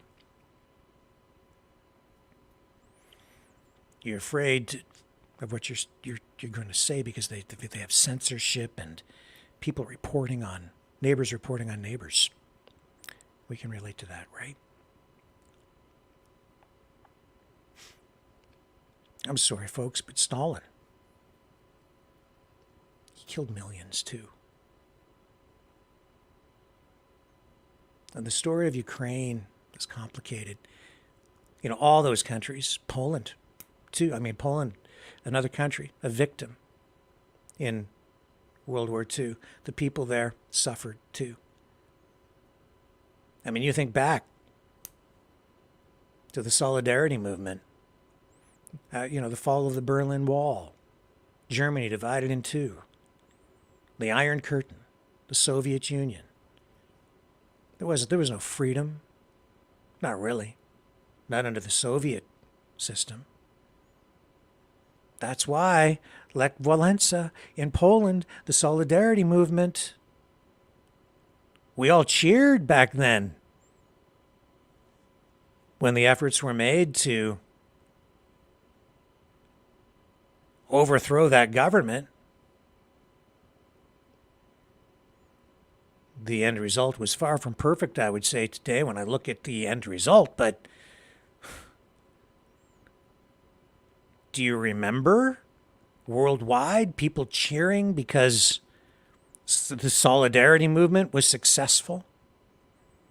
And they brought freedom in its current form, whatever that is, to Poland because it was a defeat of the old Soviet system. It crumbled because of the people. Well, I can understand. I understand the perspective here, the point of view. Again, I'm not making any excuses. I do know that the Duchesne Commission in Canada looked at a lot of this stuff, looked at kind of all of it, back in the 1980s. Not all of those documents, not all of the findings have been released to the public, but a lot of it was. And I've already addressed the Duchesne Commission's findings with regard to the actual SS unit that Yaroslav Hunka was part of.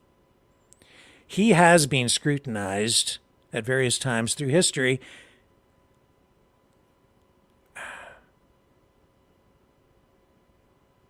He became a Canadian citizen. And you know, if you're going to judge somebody based on that, based on his decision to volunteer to join the Galicia unit, it seems to me from reading that, it wasn't so much that they volunteered. I think they were voluntold that they had to join. You can go this way or you can go that way. Which unit do you want to join? You have a choice. You can volunteer for that one or you can volunteer for that one. I see people picking sides right now in this war between Israel and Hamas. Better pick wisely. History may judge you harshly. Choose wrong, you might be accused of supporting war criminals. Depends on who wins, right? The winner of the victor gets to write the history. Yeah, I think there's a lot of selective history telling going on these days. There was bad stuff going on all sides back in World War II. Nobody was innocent. Just like now. Just like now. Yeah, I'm not a fan of fascism. Don't like Nazis any more than anybody else. But you're 16, 17, 18. You're given a choice. You can go there or you can go there, son. What's it going to be? You can pick bad or you can pick bad. Where are you going to join? Where are you going to volunteer? And if you don't volunteer, you'll be told. It was war. It was the Germans. I haven't interviewed Yaroslav Hunka. Haven't been able to get a hold of him. His family is still laying low in hiding after this embarrassment in Canadian Parliament.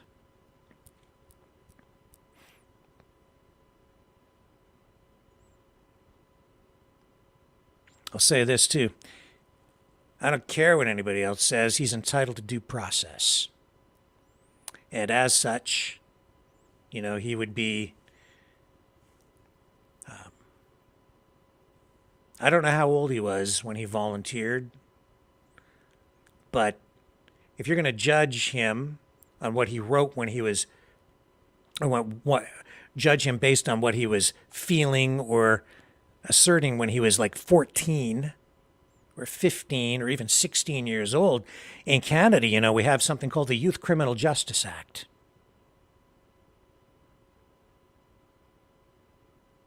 You can be tried as an adult as young as the age of 12 in Canada, but it doesn't mean it's automatic. It means that if you're accused, say, of murder at the age of 12, and I've covered cases like that, a trial commences, the evidence is presented. If found guilty, the court then determines if the penalty imposed should be at an adult level, based on the mental competence, the level of maturation, and many other factors on an individual case. Now, I'm not sure what might happen to Yaroslav Hunka. I know that there has been a request to have him extradited to stand trial in another country. That might happen, might not. I'd be surprised at this point with his age at 98. I don't know. It might happen. I'll tell you this, if it does happen, it's going to happen for political reasons. Not because people are interested so much in justice. Guarantee you that. He's been scrutinized in the past, though. Canadian government has looked at him.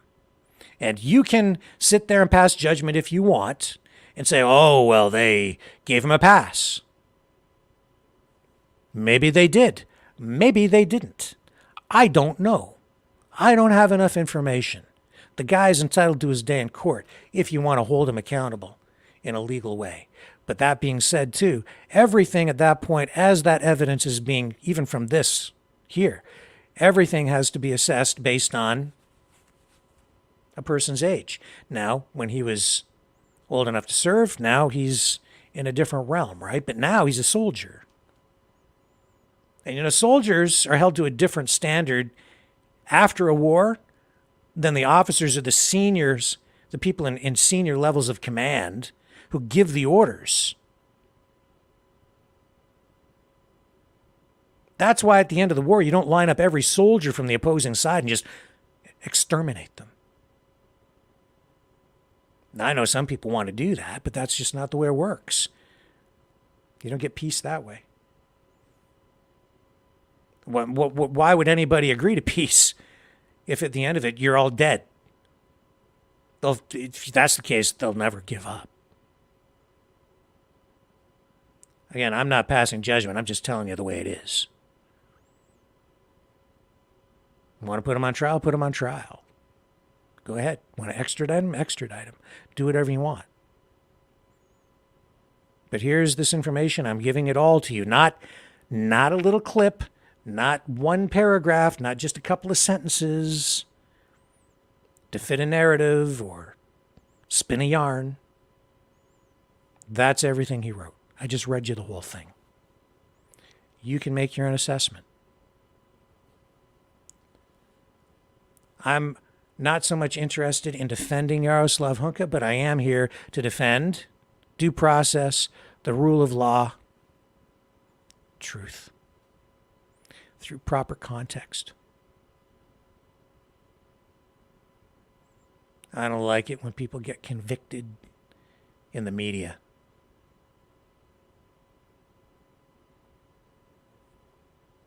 And keep in mind, too, that I just read to you, that's like one little piece of evidence. There might be really bad stuff out there that we don't know about. There might be stuff to exonerate him. I don't know. For all I know, that guy was told, stand over there in the corner and look for, I don't know, just stand there and look down that street in case something comes this way. I don't know. On the other hand, he might have been directly involved in some horrific war crimes. I can't say. I just know the Duchesne Commission said that just because these guys were part of that unit does not mean they actually committed war crimes. Even though I've heard other journalists say, oh yes, that whole division was involved in war crimes, and therefore, if you were a member, you were automatically guilty. End of story. No trial necessary. I've heard that. I disagree. God help us all if we're at that point. I don't care, like, even Hitler, they would have put him on trial if he hadn't killed himself.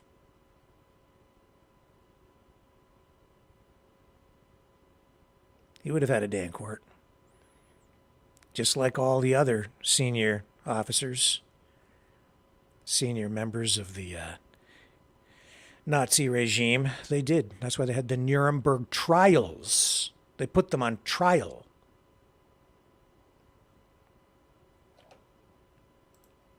Anyway.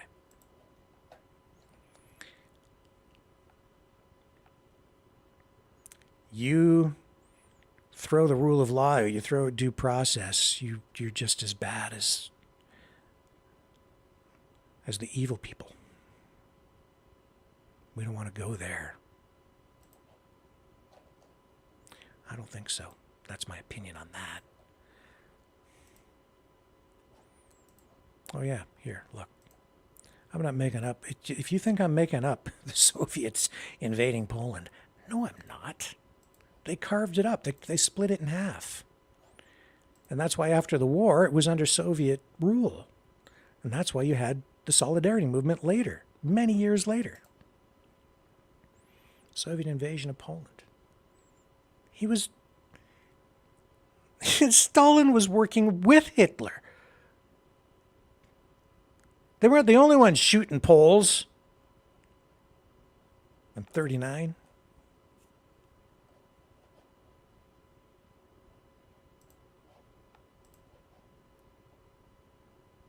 History isn't black and white. Reality isn't. Truth isn't. It's always shades of gray. And some darkness. Sometimes pitch black. Pure evil. But remember, there's always the light too.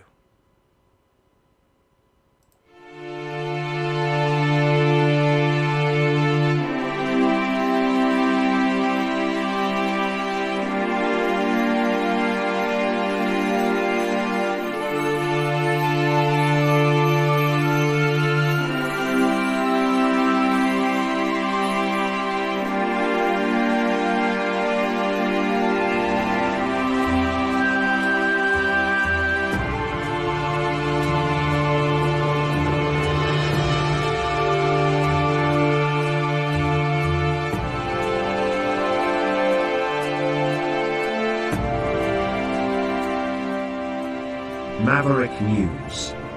The world is watching.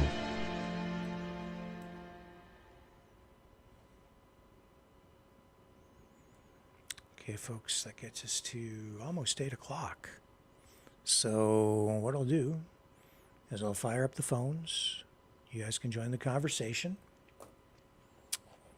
And exercise your right to free speech. So while I get everything working, you guys can enjoy this.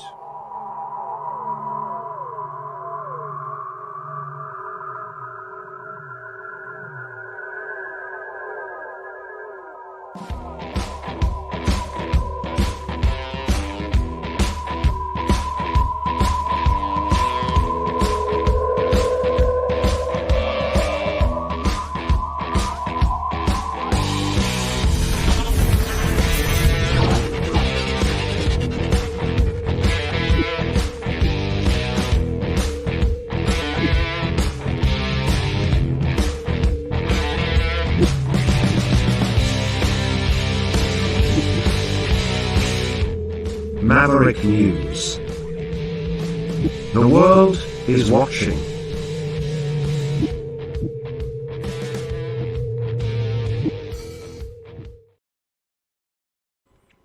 Okay. Just getting the phones squared away here. Just got to punch a couple more buttons and we'll be ready to start taking some calls. There we go. All right. Here's the phone number to call.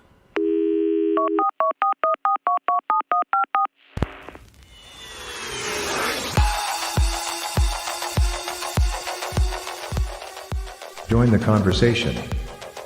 Call 1-833-975-3733. That's 1-833-975-FREE. Speak up. Speak out. Make your voice heard. Maverick News. Fighting for freedom by defending your right to free speech. Be a Maverick. Join us.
Maverick News.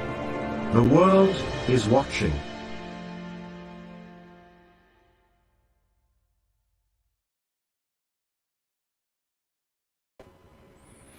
Okay, here I am. We are ready to start taking phone calls. So as soon as we get some calls in the queue, we'll start chatting with people. Let me just check the system. Yeah, I think we are in good shape. Yes, everything is ready to go. So call 1-833-975-3733. That's 1-833-975-3733. Talk about anything you want to talk about tonight. Bring it on. Whatever you want to ask me, tell me, chat with me about, it's all fair game tonight. As long as it's nothing that's going to get us banned. In which case, I'm going to have to say, oh, stop talking about that. But, yeah. 1-833-975-3733. 1-833-975-FREE. It is a free call. And again, please consider liking, sharing, subscribing. Hit that like button. Help boost our presence on the internet. Help us climb the algorithm. Work around Google's shadow banning. Like, share, and subscribe. Especially over on Rumble. And if you are inclined, you can support the show and free speech by donating at freedomreporters.com. freedomreporters.com. Or you can also donate at maverickdonations.com. maverickdonations.com. All right, here we go. Here's our first caller of the night. Let's bring him on. Hello, how are you tonight? Who do we have? It's Woo! Ric Flair, remember him? Oh, I do, Mr. Wrestler Guy. Woo! Huh? Guess how many O's in that? Woo! I tell you, as many as you want, man. As many as you want. 5. There's 5 O's. 5 O's. That's if you want to be politically correct. There's 5 O's and woo! Yeah, I'm a wrestling nut. I watch a lot of wrestling. I like wrestling. It's funny. It's a But funny. It's a funny sport. It's fake, but it's funny. Were you a Suzanne Summers fan? She just passed I away. liked her back in the days. Yeah, she was okay, but she died of breast cancer, eh? I guess so. Your Oh complications. boy, yeah. kills a lot of people. Breast cancer. You gotta. That's a bad disease. But it could have been. It could have been from the turbo cancer. You know, from. That's what happens when you get those things. It's killing. There was a doctor on the radio I was listening to, and he was saying that the cancers, he's never seen so many cancer patients. It's never been this high, ever. And he didn't want to say it, but I'm telling you, it's from, you know what, the hooch. You know? And, Johnny lost his shirt. No, Lions won. I took the Lions. I won on that bet, by the way. I took the Lions. In the chat? But I lost San Fran. I didn't bet San Fran because there was no money. Today I made I lost 4 bets, and I bet over $2,000, Rick, today. I lost 4 bets. I won. Look, 1, 2, 3, 4, 5, 6, 7, 8, 9. I won 9 bets, and I lost 3. I didn't do too bad, and I still got 1. I got baseball tonight. I took Houston, and I got baseball for tomorrow, and I got one more. I got no more football. Oh, I got no more football. So I didn't bet the games coming up. There's only 4 games, and they're all favorites. Buffalo, and they don't. I don't bet to make $10, Rick. I got to make at least 7. Who said that I lost the bets? Let me go back here. I don't know. I'm looking. I just seen it on the chats here. Johnny lost his mouth of the South. I took the Lions, buddy, and I didn't bet San Fran. But San Fran, I had him in the pool. The pool. Hey, I'll tell you something there, Mouth.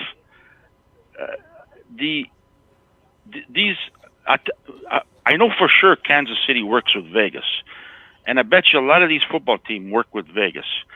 It's rigged, and it's rigged. You know, a lot of these games are rigged. Not all the games, but it's rigged. I took Houston. I'm watching baseball, just starting. Took Houston tonight, and tomorrow I took Philly. I think Philly's going to win it all. Yeah, they've been playing mean. They got some heavy. I thought it was Atlanta. What do I know, huh? I don't know. You're asking the wrong guy here, man, because I don't follow football.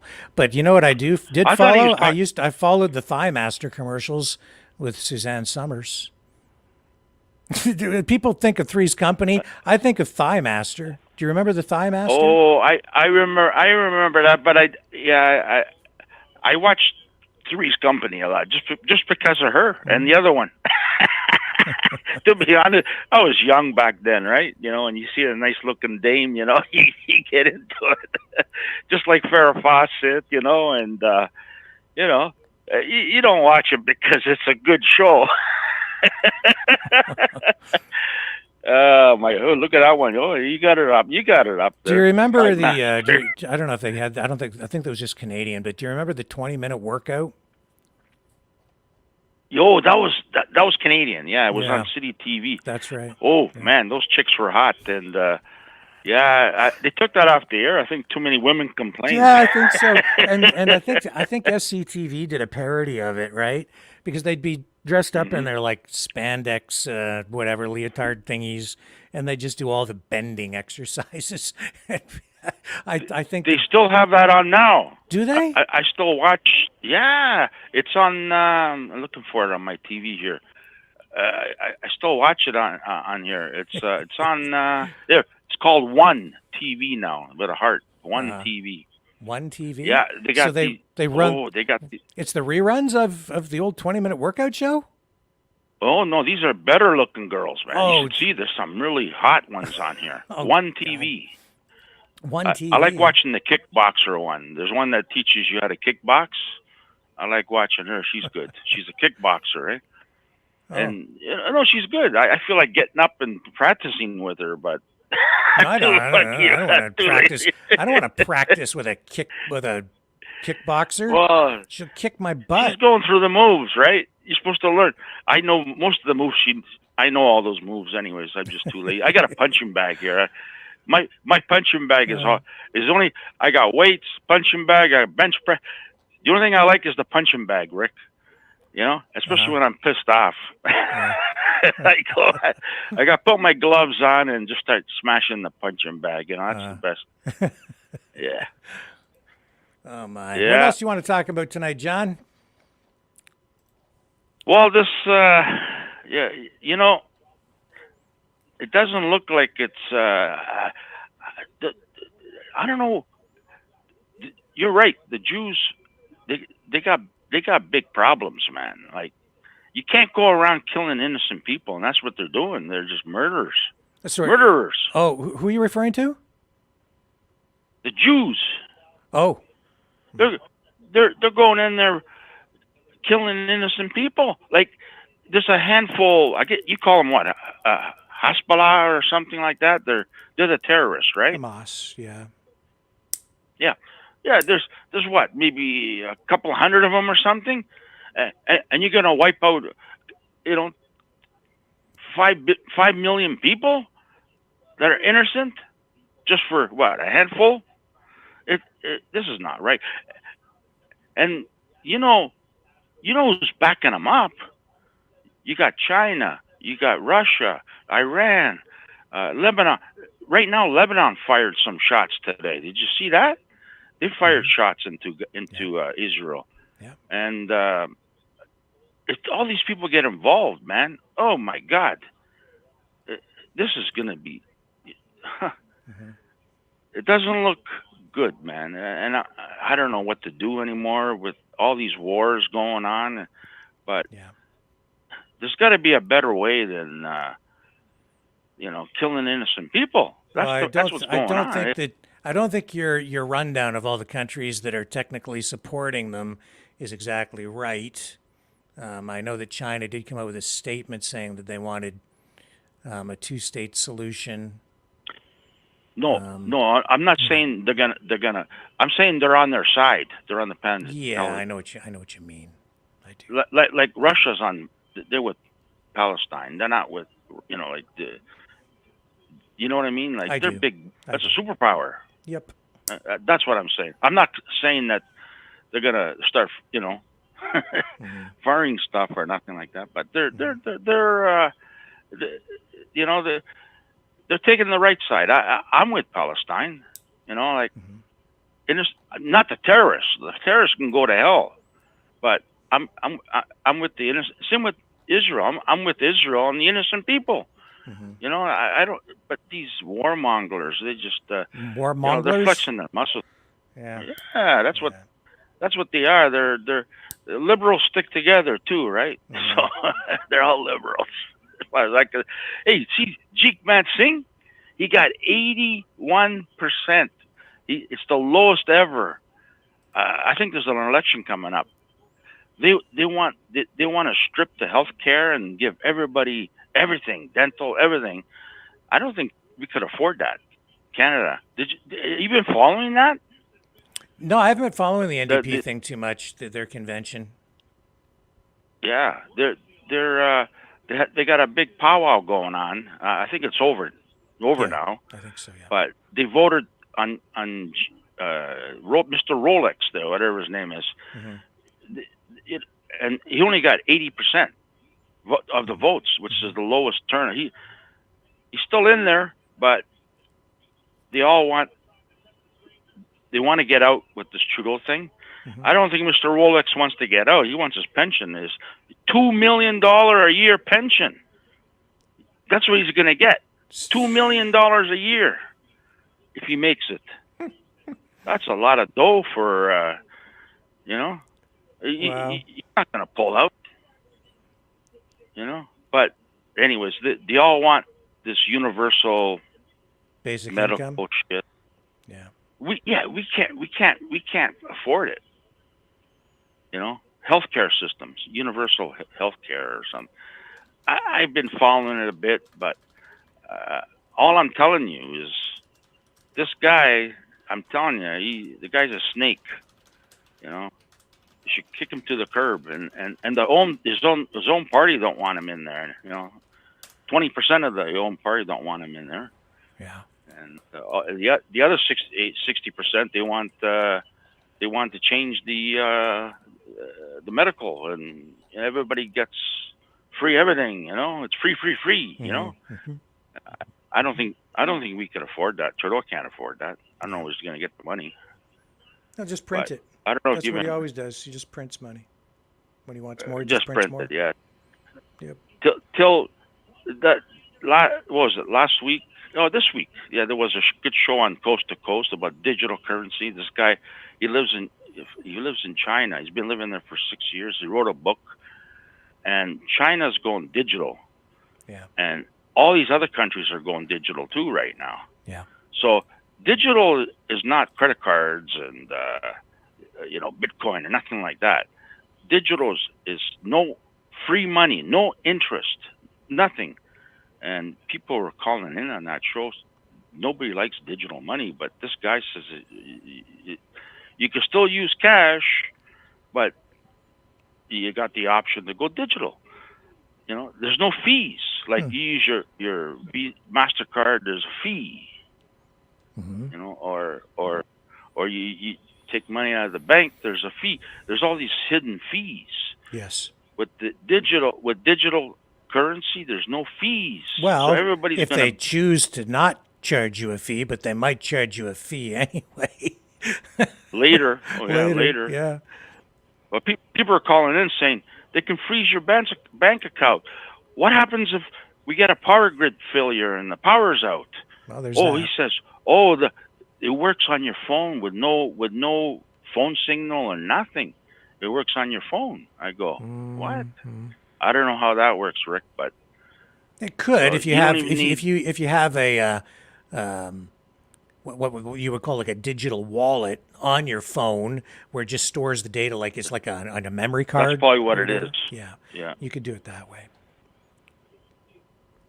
You must be listening to George Norrie. No, I listen to some. I record them actually. I'm never up at 1 o'clock in the morning. Well, I am sometimes, but not too. You guys on the West Coast, you guys are all the ones that are calling in. You get all these calls from BC and Calgary, because they're the 3-hour time difference.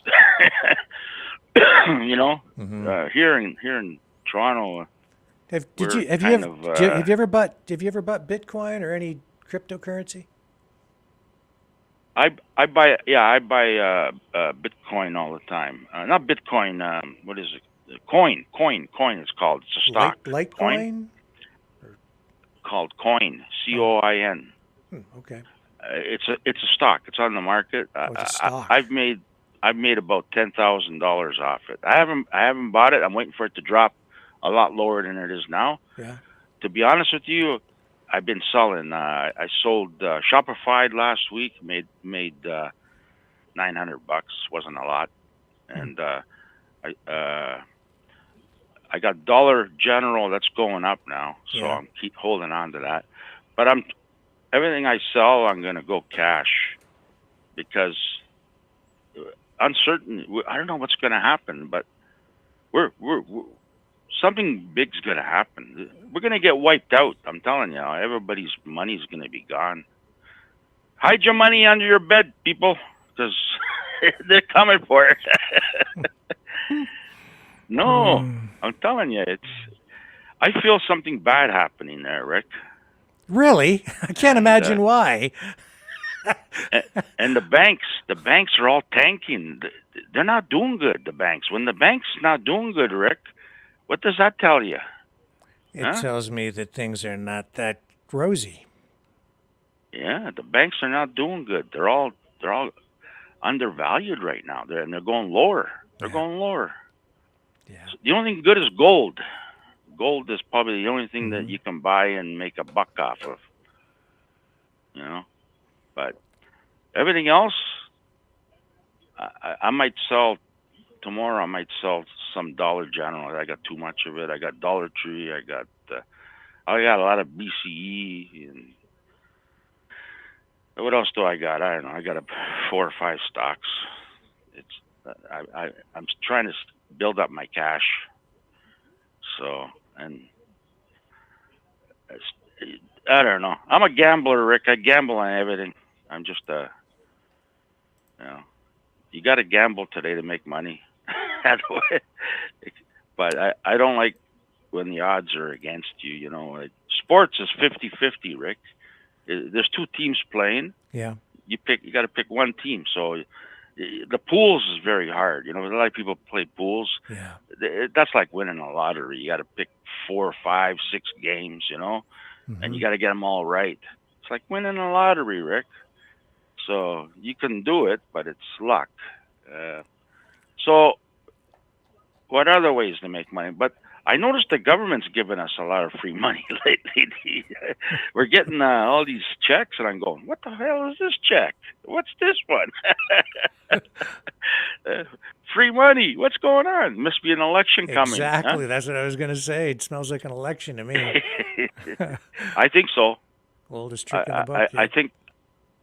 I think after this NDP powwow there this weekend.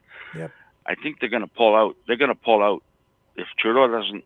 They're going to demand heavy stuff for the people. A lot of free stuff, and Trudeau can't afford it, so they're probably going to have to call an election. I'm telling you. So, I can see it coming. I can see it coming. So. Yeah. You know who? You know that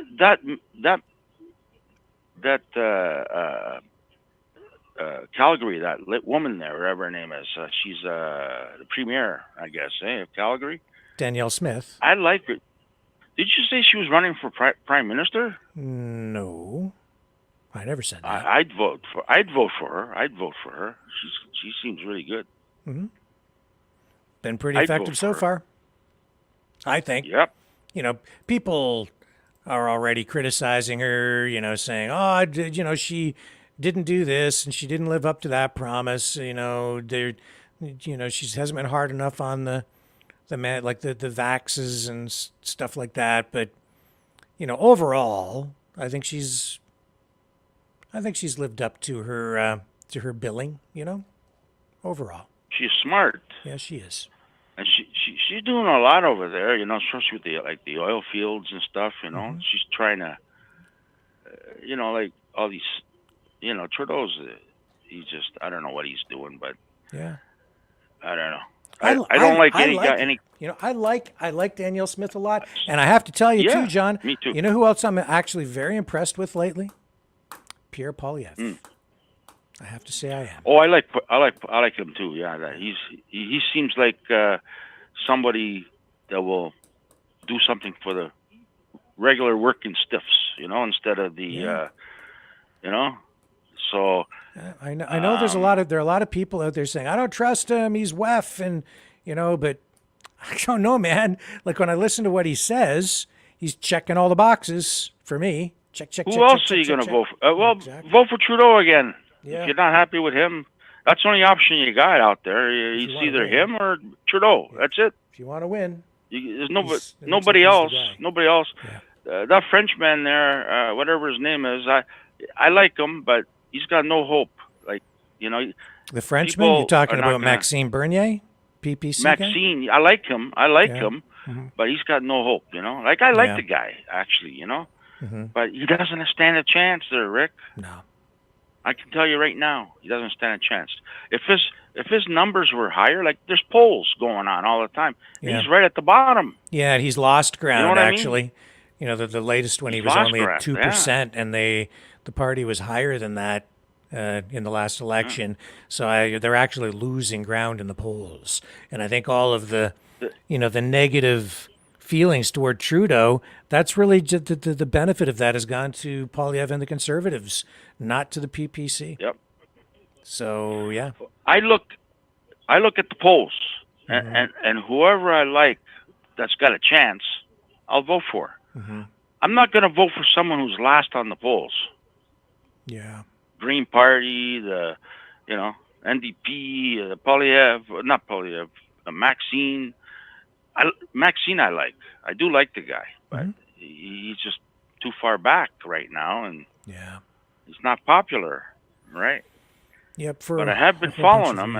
I like him. Yeah, for a lot of reasons, he's still stuck in the. I don't know if it might. I think it is last place. No, maybe not. Maybe second last. I don't know. He's pretty close. Pretty close. Only 2%. Tied for last. What can I tell you? 2%. Or you can say he's in first place. He's in first last. Yeah. He's in first last. Just flip it around. Oh, my. It's not that easy. Not that easy, man. Yep. All right. Anyways. Okay. Well, we'll wrap it up there. Thank you, John, for the call. Yeah, I donated some stuff today, so you're so generous. Thank you. Yeah. Anyways, you're a good guy. I get a lot of shit for listening to you all the time, but what can I tell you? What do you mean you get shit for listening to me? Who gives you shit for listening to me? I'm hooked on your show, and I don't. And when I'm on it, I'm listening. Shut up! Don't talk to me right now. That kind of stuff, I'm so sorry I get you in trouble. Sorry about that. Sometimes it's some stuff that you're talking about I can skip forward and I can talk, but some stuff you're right into it and I go, I got to listen to this. I don't know nothing about this. You showed some good stuff today on. I've been watching BBC a lot. Yeah. Because BBC, it's all Gaza, nonstop. Yeah. So I'm hooked on this stuff there, Rick. What am I going to do? I'm hooked on Gaza. Yeah. And sports. Yeah. It's like I got no time for anything else. Yeah, it's an adrenaline. I don't even want to go out anymore. Yeah, it's just the newest thing in the news cycle. People will get tired. I didn't want to go out anymore because I might miss something. Yeah. His girlfriend gives John crap. You're right. I'm in the doghouse. Lucky, I don't get angry and I just laugh it off and shut my mouth. Put it that way, because you're never going to beat a woman. I'm telling you right now, in an argument, never. You're never going to win. Never going to win. Yeah, don't I know it? So either suck it up and suck it up, buttercup, or pack your suitcase. Yeah. That's the only one. That's the only way you're gonna win. And someone taught me that a long time ago. This old German guy I used to work with. He's very knowledgeable. I learned a lot from that guy. And he says, "I tell you something about a woman. They're like tarantulas. You fight with them, they're like tarantulas. They'll sting you and kill you, man." And he goes, "Don't fight with a woman, okay? Just flag, just wipe it off and just move on, Just don't get into it." I'm telling you, they'll stuck their claws in you. They'll dig you in there. I go. That's why ever since then I said that's the mentality I got. And I said, I ain't gonna argue with you. Sorry. All right, Rick. Thank you, John. Good show. Thank you. Yeah. Appreciate it. Okay, talk to you. Bye. Okay, see you. All right. Oops. Crap, I didn't mean to click that button. Didn't mean to click that one. Gonna have to fix that. I hate it when I do that. John, I accidentally banned you. I have to figure out how to unban you now. Sorry about that. I didn't mean to ban you, John. You're not banned. I'll unban you from the call in. Well, guys, that's going to wrap it up for tonight. That gets us to almost to 8:30 p.m. Eastern Standard Time. Really appreciate you guys joining me on the program. Just, yeah. I hope you found some value in what we talked about tonight. Food for thought. Make up your own mind. There's more information for you. And another special show tomorrow night. Not going to tell you what it is, but you're not going to want to miss it. A special guest coming on tomorrow evening, as long as everything works out. Yeah. Again, it's anyway, enough about that. I won't tell you something that I'm not going to tell you. That wouldn't make any sense at all, would it? I've got something really important to tell you, but I'm not going to tell you what it is. Tell you later. Okay, enough of that. I'll see you tomorrow night. Thank you, everybody. Catch you on the flip side.